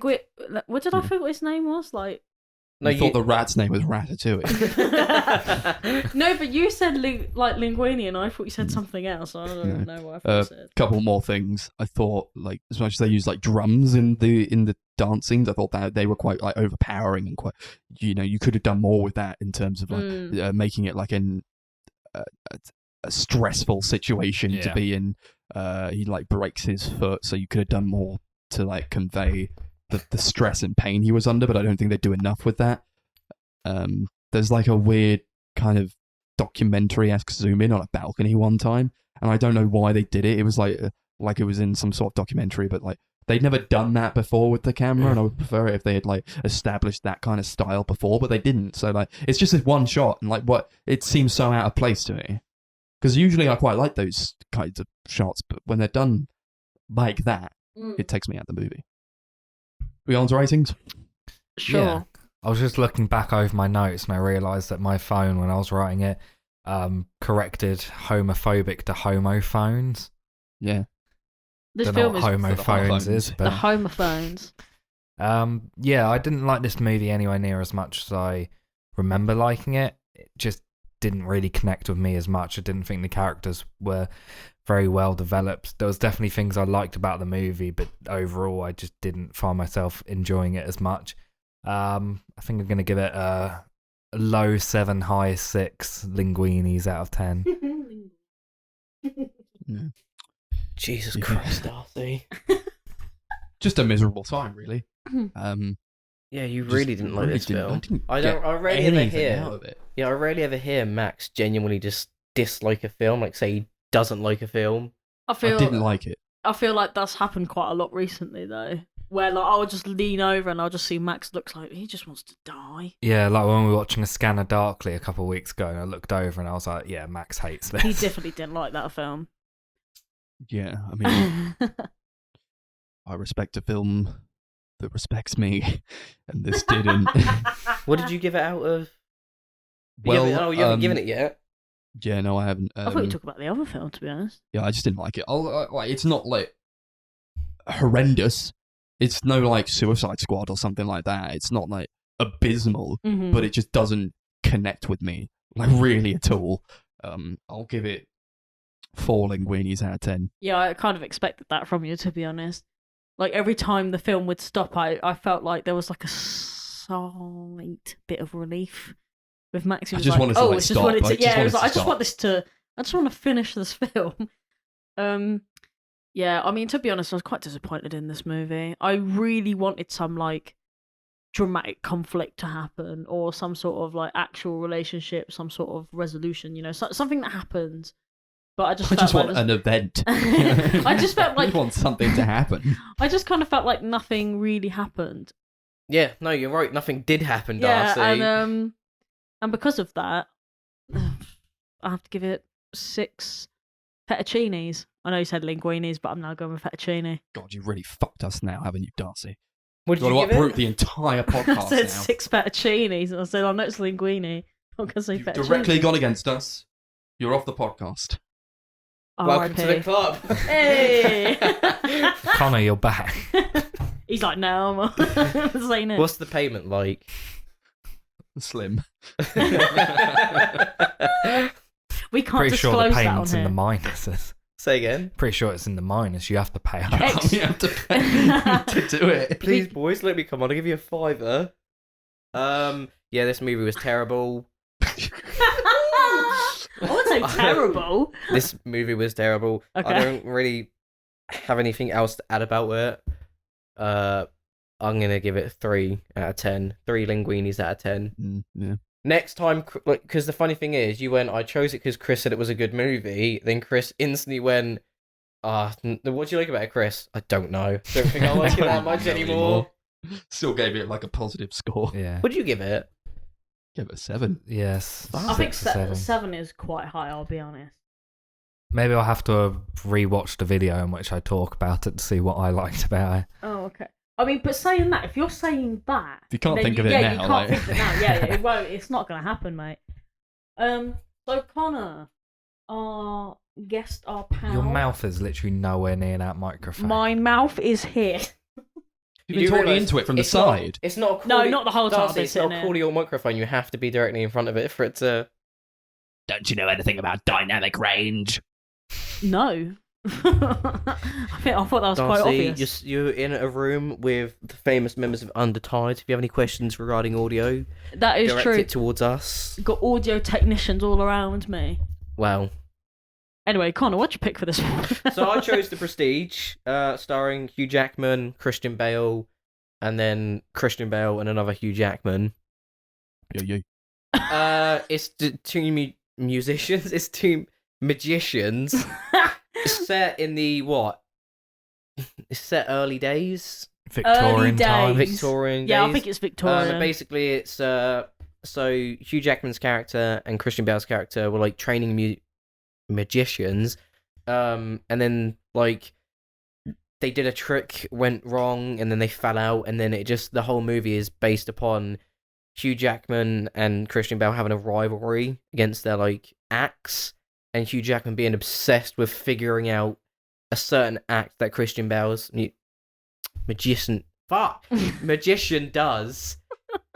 Yeah. Throughout the whole film.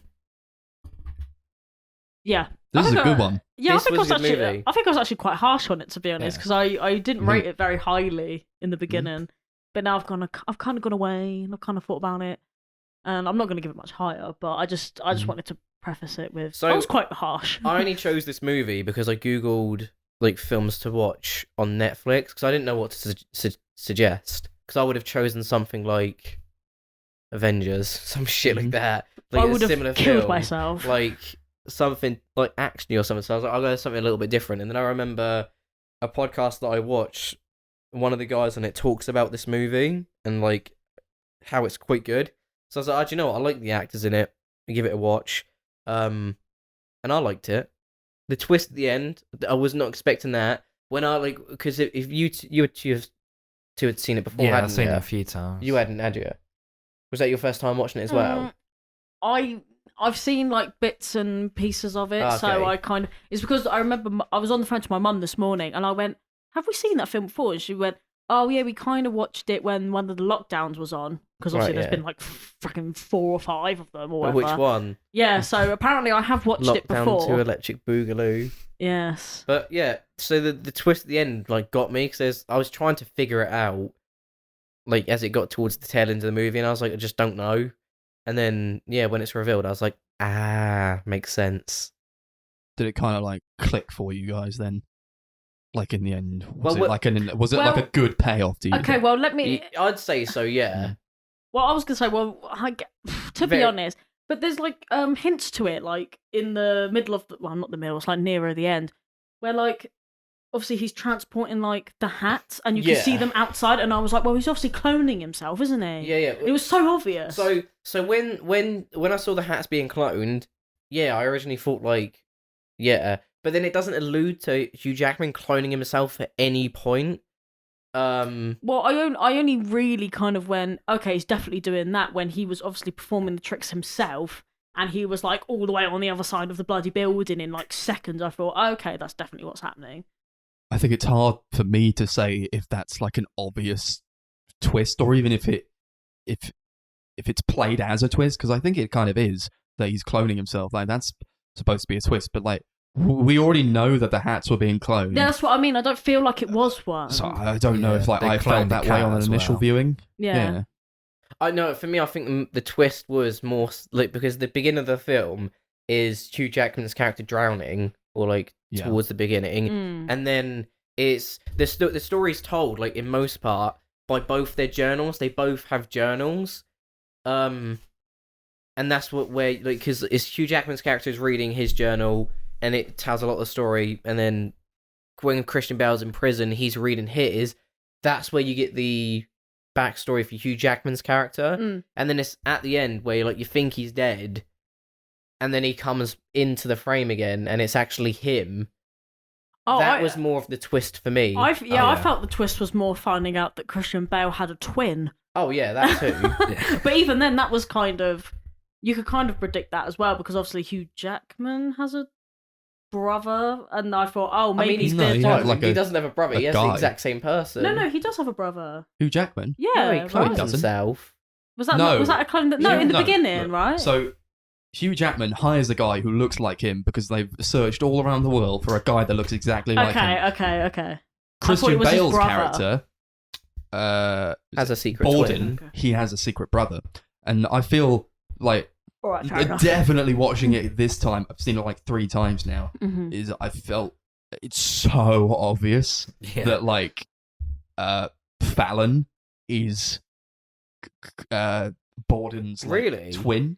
Well, Because he is Christian Bale. He's just Yeah. got like a beard on. He's Yeah, just but got I- this weird, yeah, but like, I and they never never really paid- show him, but like that's him. But I never paid enough attention to him as to them details. No, yeah, the- the thing is, I think he's in it like so little, Yeah. and Yeah. like every shot he's in is like it's very quick and moves away from him very Yeah. quickly, Mhm. intentionally. I think to throw people off so they don't like spend time I just looking at him. love the fact that obviously Christian Bale's character falls in love. He obviously has a wife and has a kid, but then he doesn't have an affair with Scarlett Johansson's character because it's not the same person. Yeah, And it's the whole like No. when he's like part of me loved her and like part of me didn't. Which yeah, which would make sense because it's obviously him. One of them actually and did. this other Yeah, guy. they were like, I mean- yeah, we both lived half a life, half a full yeah. His life. Yeah, but- wife's like, "Do you love me?" And he's like, "Yeah," and she's like, "Not today." She says, "Some days you love me, some days you don't. Today you don't." I think it's the only time it ever kind of gave me the indication that he had like a brother or a twin was you know where he's doing I forgot what the trick is called. The disappearing man. Yeah, well, The transported man. That's Yeah. the one. The Yeah. That's real the only transported time I man. ever thought, oh, maybe he does have like a brother or a twin then, because he's obviously not doing that himself, unless he's hired someone that looks like him. So I kind of had an idea, but because it didn't really go anywhere, I just kind of like chucked the thought, if that makes sense. I just went, oh, okay, maybe not. It's the Yeah. whole point of him like missing 2 of his fingers as well. That's how they're like you can tell it's actually him because his fingers are missing. Yeah. It's gone. And then obviously Mm. they've done that again with his twin Mate, brother? if you guys had a twin and they were like, 2 of my fingers are gone, I have to chop yours off. It's the dedication to the Yeah. craft. You know, there's like Yeah. an earlier scene where they see a guy on stage and they're like, "How does he get the fishbowl under his legs?" And they're like, he lives his craft, he lives Mm. his persona, and that's slowly what we see Borden do over the course of the movie. Is like, yeah, these 2 guys are in on it together, cutting his fingers off on Yeah. purpose because he lost his fingers. I found all of that really cool and really interesting, Yeah. Mhm. and I really like the way they show the magic tricks. The only thing I didn't really care for was like when Angier, who's played by Hugh Jackman, he has to rely on like literal magic. Mm. He's like actually Yeah. cloning himself and then like killing his clones, which I found a little bit over the top. Mm. And it's just like, yeah, this whole time it's like supposed to be very grounded with these 2 magicians who are just doing like magic tricks. They're just tricks, but like this is actual magical fuckery going But on. Nicholas Tesla just like makes Nikola real Tesla, magic. See, I like how that was what people didn't like about the film, and then there was just me like, I hated all the accents because they were horrible. You think? I think it was horrible. Just listening to them was just ghastly. I don't know how Christian Bale just had such his act. No one sounds like that. No, Like, literally even- nobody even- sounds even like the that. roughest people in the area of the accent that he's trying to get down, like the very working class person, they don't sound like this. Like it's when I went to America and everyone started doing posh accents towards me, I was like, no one sounds that much like a cunt. Like no one does. Literally. Clearly, just- haven't heard Danny Dyer speak. No, he sounds a bit What, like is a it- geezer, what, is but he doesn't. Christian Bale's character based off Danny Dyer though. Maybe sounds similar. He doesn't They do sound sound- anything like Danny. They Dyer. do He just sound sounds a like bit similar, to be honest. Yeah, I will say. they've got the same roughness, I but think- like I just. It's, I don't know. I think I've seen like interviews with Christian Bale. He does sound a bit like Yeah. that. To be honest, that's just his voice. Yeah, his normal voice isn't too dissimilar No. to how it is. I think in he's this. putting some sort of an accent on. Maybe he just maybe shouldn't it does have kind done of that. take me out. Yeah, a Maybe he bit, should have just you know. done It's his very- I natural think he's voice. playing then. it up a bit. but yes, it's very Yeah. close to his very normal. strong. I think it was just really jarring, especially with like Scarlett Johansson, 'cause she Yeah, was trying to hers do an is accent and it was awful. It's a bit sketchy. Yeah. And the only person who sounded like them was Michael Caine. Yeah, Because because Because he's Caine a was geezer. Michael He played the same character. Yeah, geezer. I mean, that being said, though, I really liked Hugh Jackman in the movie. I think yeah, he he was kind of great. nails Yeah. the He's character. great. Everyone He's was playing great. like, I mean, his American accent is, spot on. And I think as a character, perhaps like the entire time you're kind of siding with him because he's like the nicer guy, whereas like Borden is so like unlikable the entire time. But Angier is the one who's in the wrong, really. all the yeah. time. All the time yeah. he's in the wrong. It's like when the Scarlett Johansson's character says something to him about like his wife, and he's like, "I don't care about my wife. I care about his trick." Yeah. Like this dedication started because like Borden tied the wrong knot and accidentally murdered or indirectly got his wife killed, and he's like, I'm gonna do whatever, be successful now. But yeah, then after a while, it's just like, I don't care about my wife anymore. I'm just obsessed with this one magic trick at the detriment of my own life. I love it. Yeah, it's just gone too far. And that's, I think, what the movie's about a lot is the obsession. Yeah. The way that people will go to like any lengths in the pursuit of something they're obsessed with. Yeah. Well, you think about it, because both characters obsess over their careers. Like, Borden's character like has this secret brother who then like mutilates himself for the craft, and there's a part where Borden's at dinner with his wife, and like they send Borden's secret brother off Fallon and Scarlett Johansson's character off, and she's like, you need to stop acting like your act. She's like, it's just me and you here now, and he can't put it down. He's just so obsessed with living his act for the persona. And then on the other hand, you got Angier, who's just completely consumed with it and spends thousands of dollars figuring out how to just do this one trick better than surely he must Borden's be character. exhausted. And it's just like, yeah. Who could be bothered for all that, to be honest? Yeah, This would never happen to me. I'm too lazy. I just... At the slightest inconvenience, nah. You win.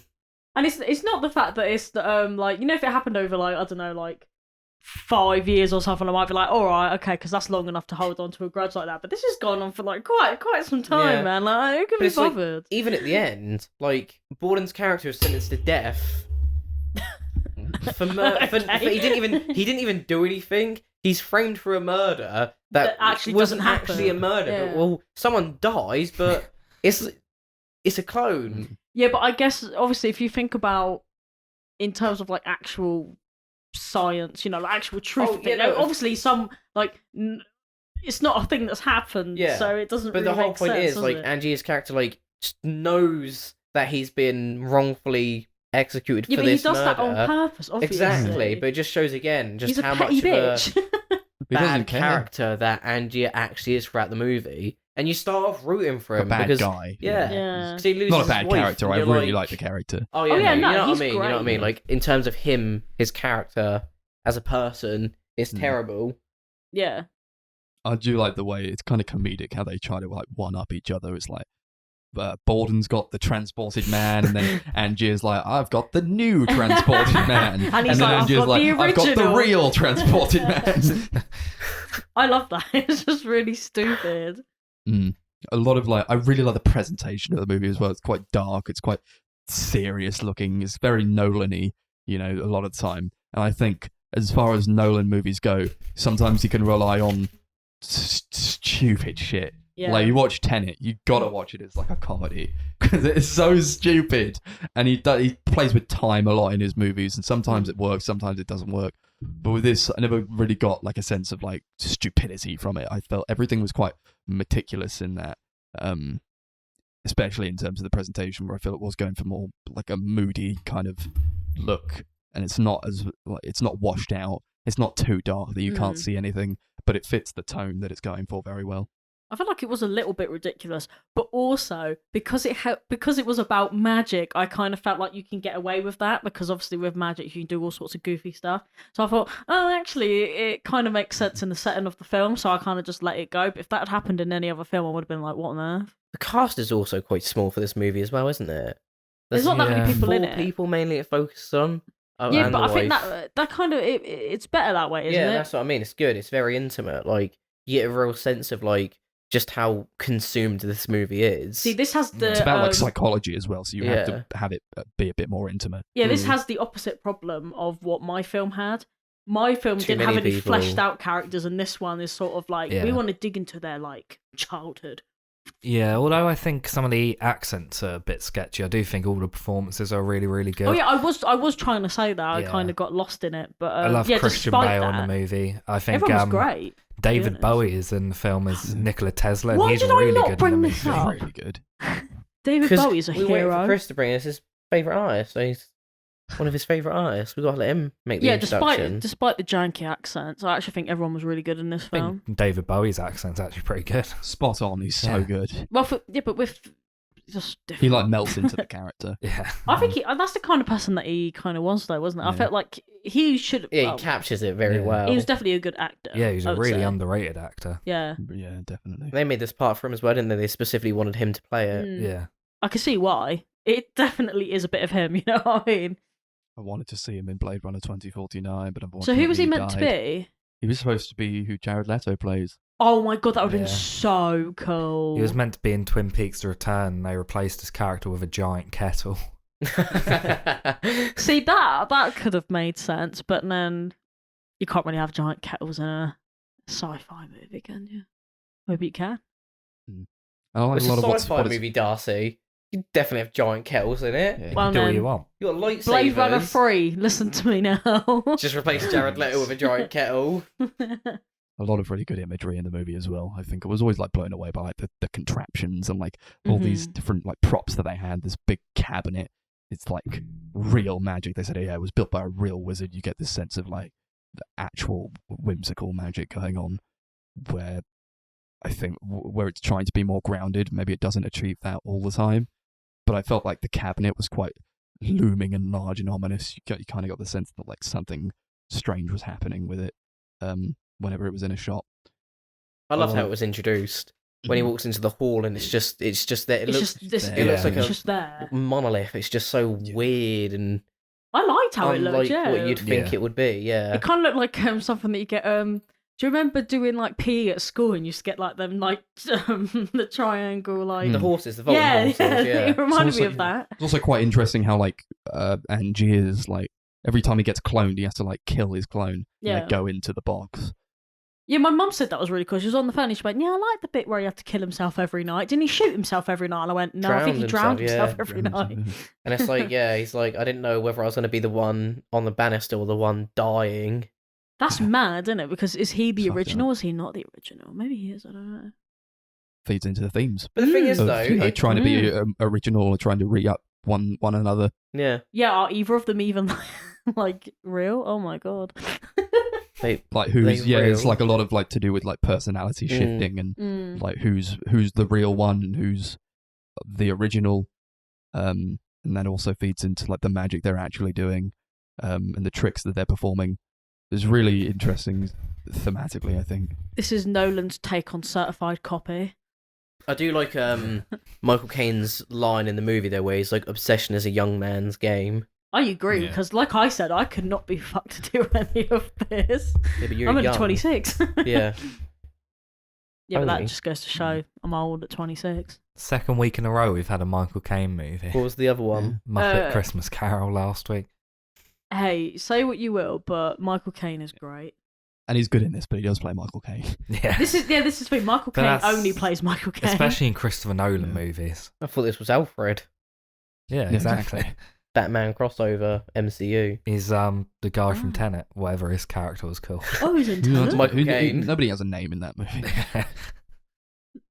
I've been told to Like watch Bob or Tenet, but at the something. same time, it's one of those movies that I've been told you need to watch more than once. I You haven't hate seen it No, you either. don't. You don't need to watch it more than once. It makes less sense the more you watch Isn't it. Like, I heard it's just really doesn't go loud. back in time, but like it's time travel, but it's they Yeah. go backwards and They don't go all know. over the place, yeah. Yeah. They do the backwards man from Freddy Got They Fingered. do the backwards, man, yeah. The Prestige, I think, as much as I do like it a lot, and I'm very engaged with it a lot of the time, I do think it does go on a bit. I think it could have been. it's like, only an cut hour and a down. half long. No, No, it's 2 hours 10. oh yeah, yeah. I thought you just said, is it half an hour long? I was like, No, yeah, no, yeah. very Sorry, long half we an watched hour. it the same day we watched Darcy's movie. It was falling off every so often. Yeah, thought, I like, mean, maybe some scenes didn't need to be there. I didn't care when like Borden's wife died. It's supposed to be like this big thing, but like I don't know. I didn't. I really felt like care. it just kind of happened. They definitely set it up by like, oh, she's not gonna be able to get out of the restraints if you time this certain way. And when it happened, I was like, oh, all right. I think no, he's talking about Borden's wife when she hung. Oh, she sorry, hanged herself. Angie's Sorry, wife, yeah. Correct English. No, like Angier's wife. It's more like a plot device. Yeah. It has to happen. you Yeah, it don't has know to her. happen. Or What there's do no they call it in confidence. the Is film there? industry? She was fridged. Yeah. So to speak. I mean, I find yeah. the way that like the film like is constantly jumping between like the different timelines and stuff really like jarring, confusing sometimes. Like, there's a lot of points where I like find it really hard to know where in the story we actually are. Mm. I'm glad I wasn't the only one that did that because I remember at the end I just went, oh, so I thought it was going back and forth, and everyone was like, it was going back The and way forth. that I see it is the way that I see it is the trial and the prison sentence were present day. Mhm. Anything shown before then had taken place in the past. Depending on which character you're watching is depending on which character is reading the journal at the time. So anytime Christian Bale's character is on the scene, I took away that it was just Angier reading from his diary. Yeah. Mm-hmm. And then that vice makes sense. versa, when Angier's character is on the screen, it's Christian Bale reading from his diary. And it like cuts back and forth like that. Yeah, agreed. I think as I've watched it so many times now, it doesn't really get to me anymore. The fact that like I can't keep track of like what's happening. I kind of know where the pieces go, you know. But I've seen it like 3 times now, so maybe it's that. I think in the end they probably reveal a bit too much for me. I think as much as like the reveal is pretty cool, I think they could have left it a bit more up to your own imagination to like simmer over afterwards. But they literally reveal everything. Yeah, like I did need that last shot of Hugh Jackman in the Tank. Yeah, that was I Yeah. couldn't figure out what that was. I was like, oh, I didn't need that because you kind of knew. Yeah, everything- Anyway. It's I was like, nice I didn't need imagery, that. but it's also like you get it. Yeah, like, Everything's it's like re- if you didn't understand, you do Here you now. go. It's like we're going to explain. It's like the Prestige for dummies. Pretty much. This is literally what happens. They literally say like the secret impresses no one, and like alluding to the fact like the trick leaves people wondering, but like as soon as they know it, like how it's done, like they stop. I feel like that was. wondering. It was kind of I'm ironic like, to say that, you've isn't just it? done that though. Yeah, that was the Just told me ironic what's part. happened. I don't know which Borden survived at the end as well. Like, Doesn't matter. yeah, but he's No, got, that's true, he's got you the don't kid at the know. end, ain't it? Yeah. Is it his real kid or is it his brother's kid? It's both of them. No, it will be his. Who knows? Right? There you go. That's what I Because mean. they're both like living the same life. They're essentially Yeah. the same person, Yeah, of course. just with different kinds of interests. So to me, I don't know if it matters so much as it doesn't matter that like Borden's killed Angier's clone. 'Cause it's not the original Borden. Exactly, it obviously. doesn't matter, does it? No, I think Angier takes forever to die as well. Yeah, He gets shot like yeah. in the heart. And he just takes forever to die as Borden just tells him the story of his life.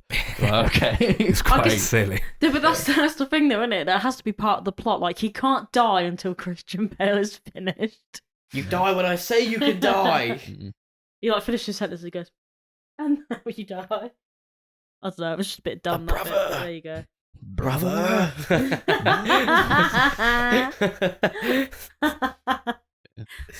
Also along the lines of like knowing who people are. I feel like Hugh Jackman has such a distinct face yeah. that like when he goes to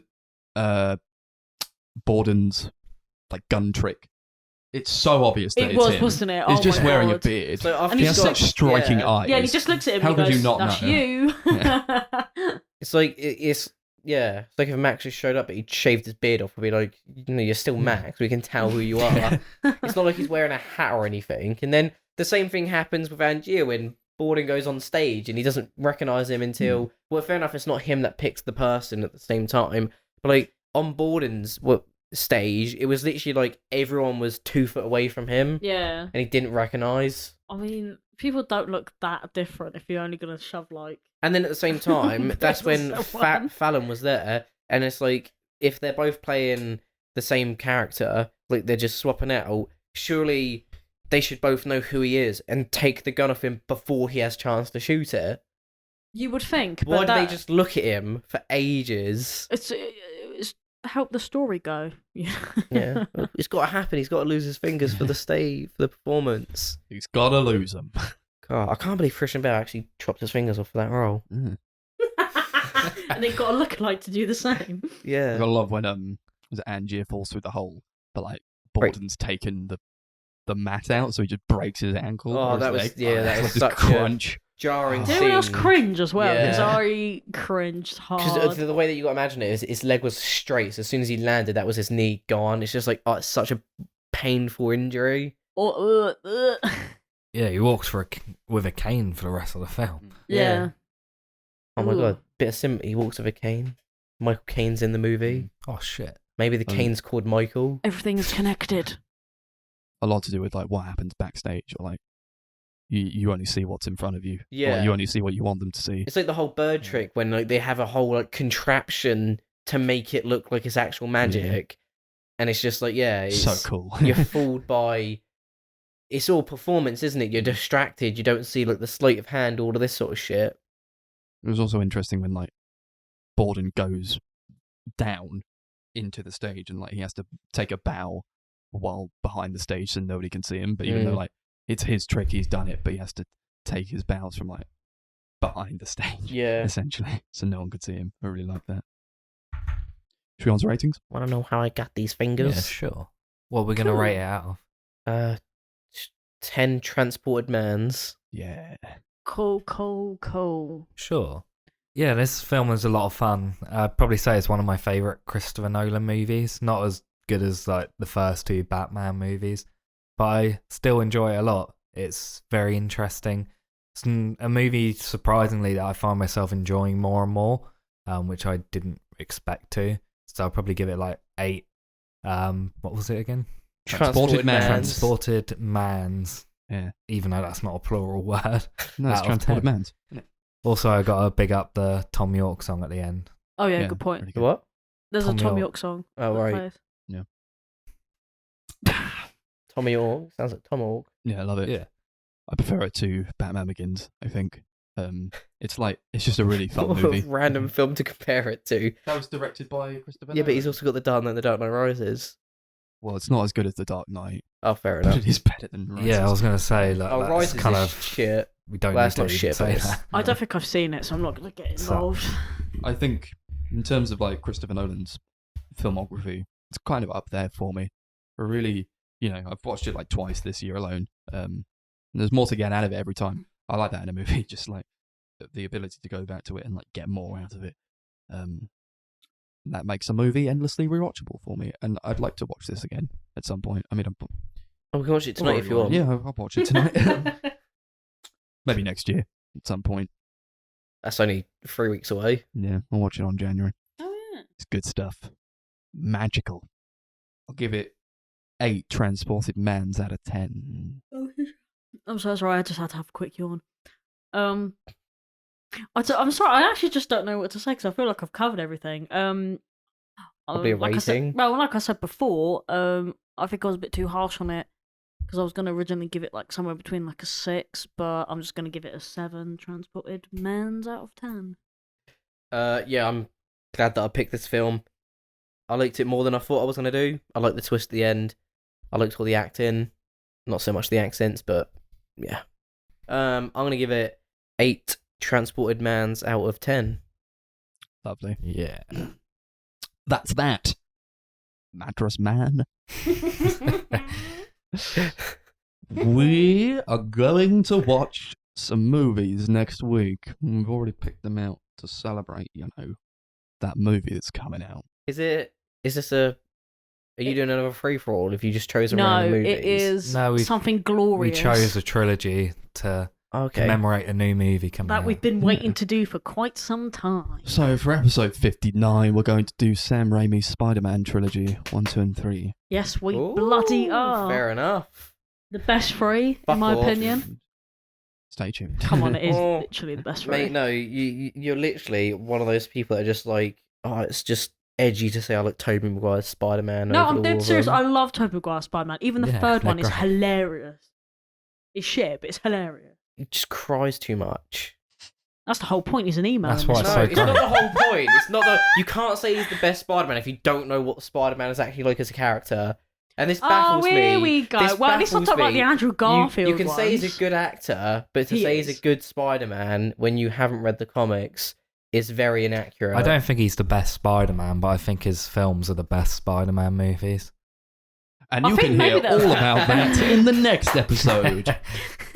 In a few episodes' time, episode 65, we've got season 1 of Oz to watch. That's on Now TV if you're in the UK. We also got our social media accounts. We got YouTube, the Sunday Movie Marathon, Twitter at Sunday Movie Pod, Facebook at Sunday Movie Marathon, and Letterboxd at Sunday MM, capital S, capital MM. Thanks so much for listening to Cheers. episode 58. Skadoosh. Bye. See ya. Yeah. Ha. Ha. Wah. Wahoo! Yeah. Oh. Ow. Ow. Ow. Ow. Ow. Ow. Ow. Yeah. Hot. Ooh. That hurt.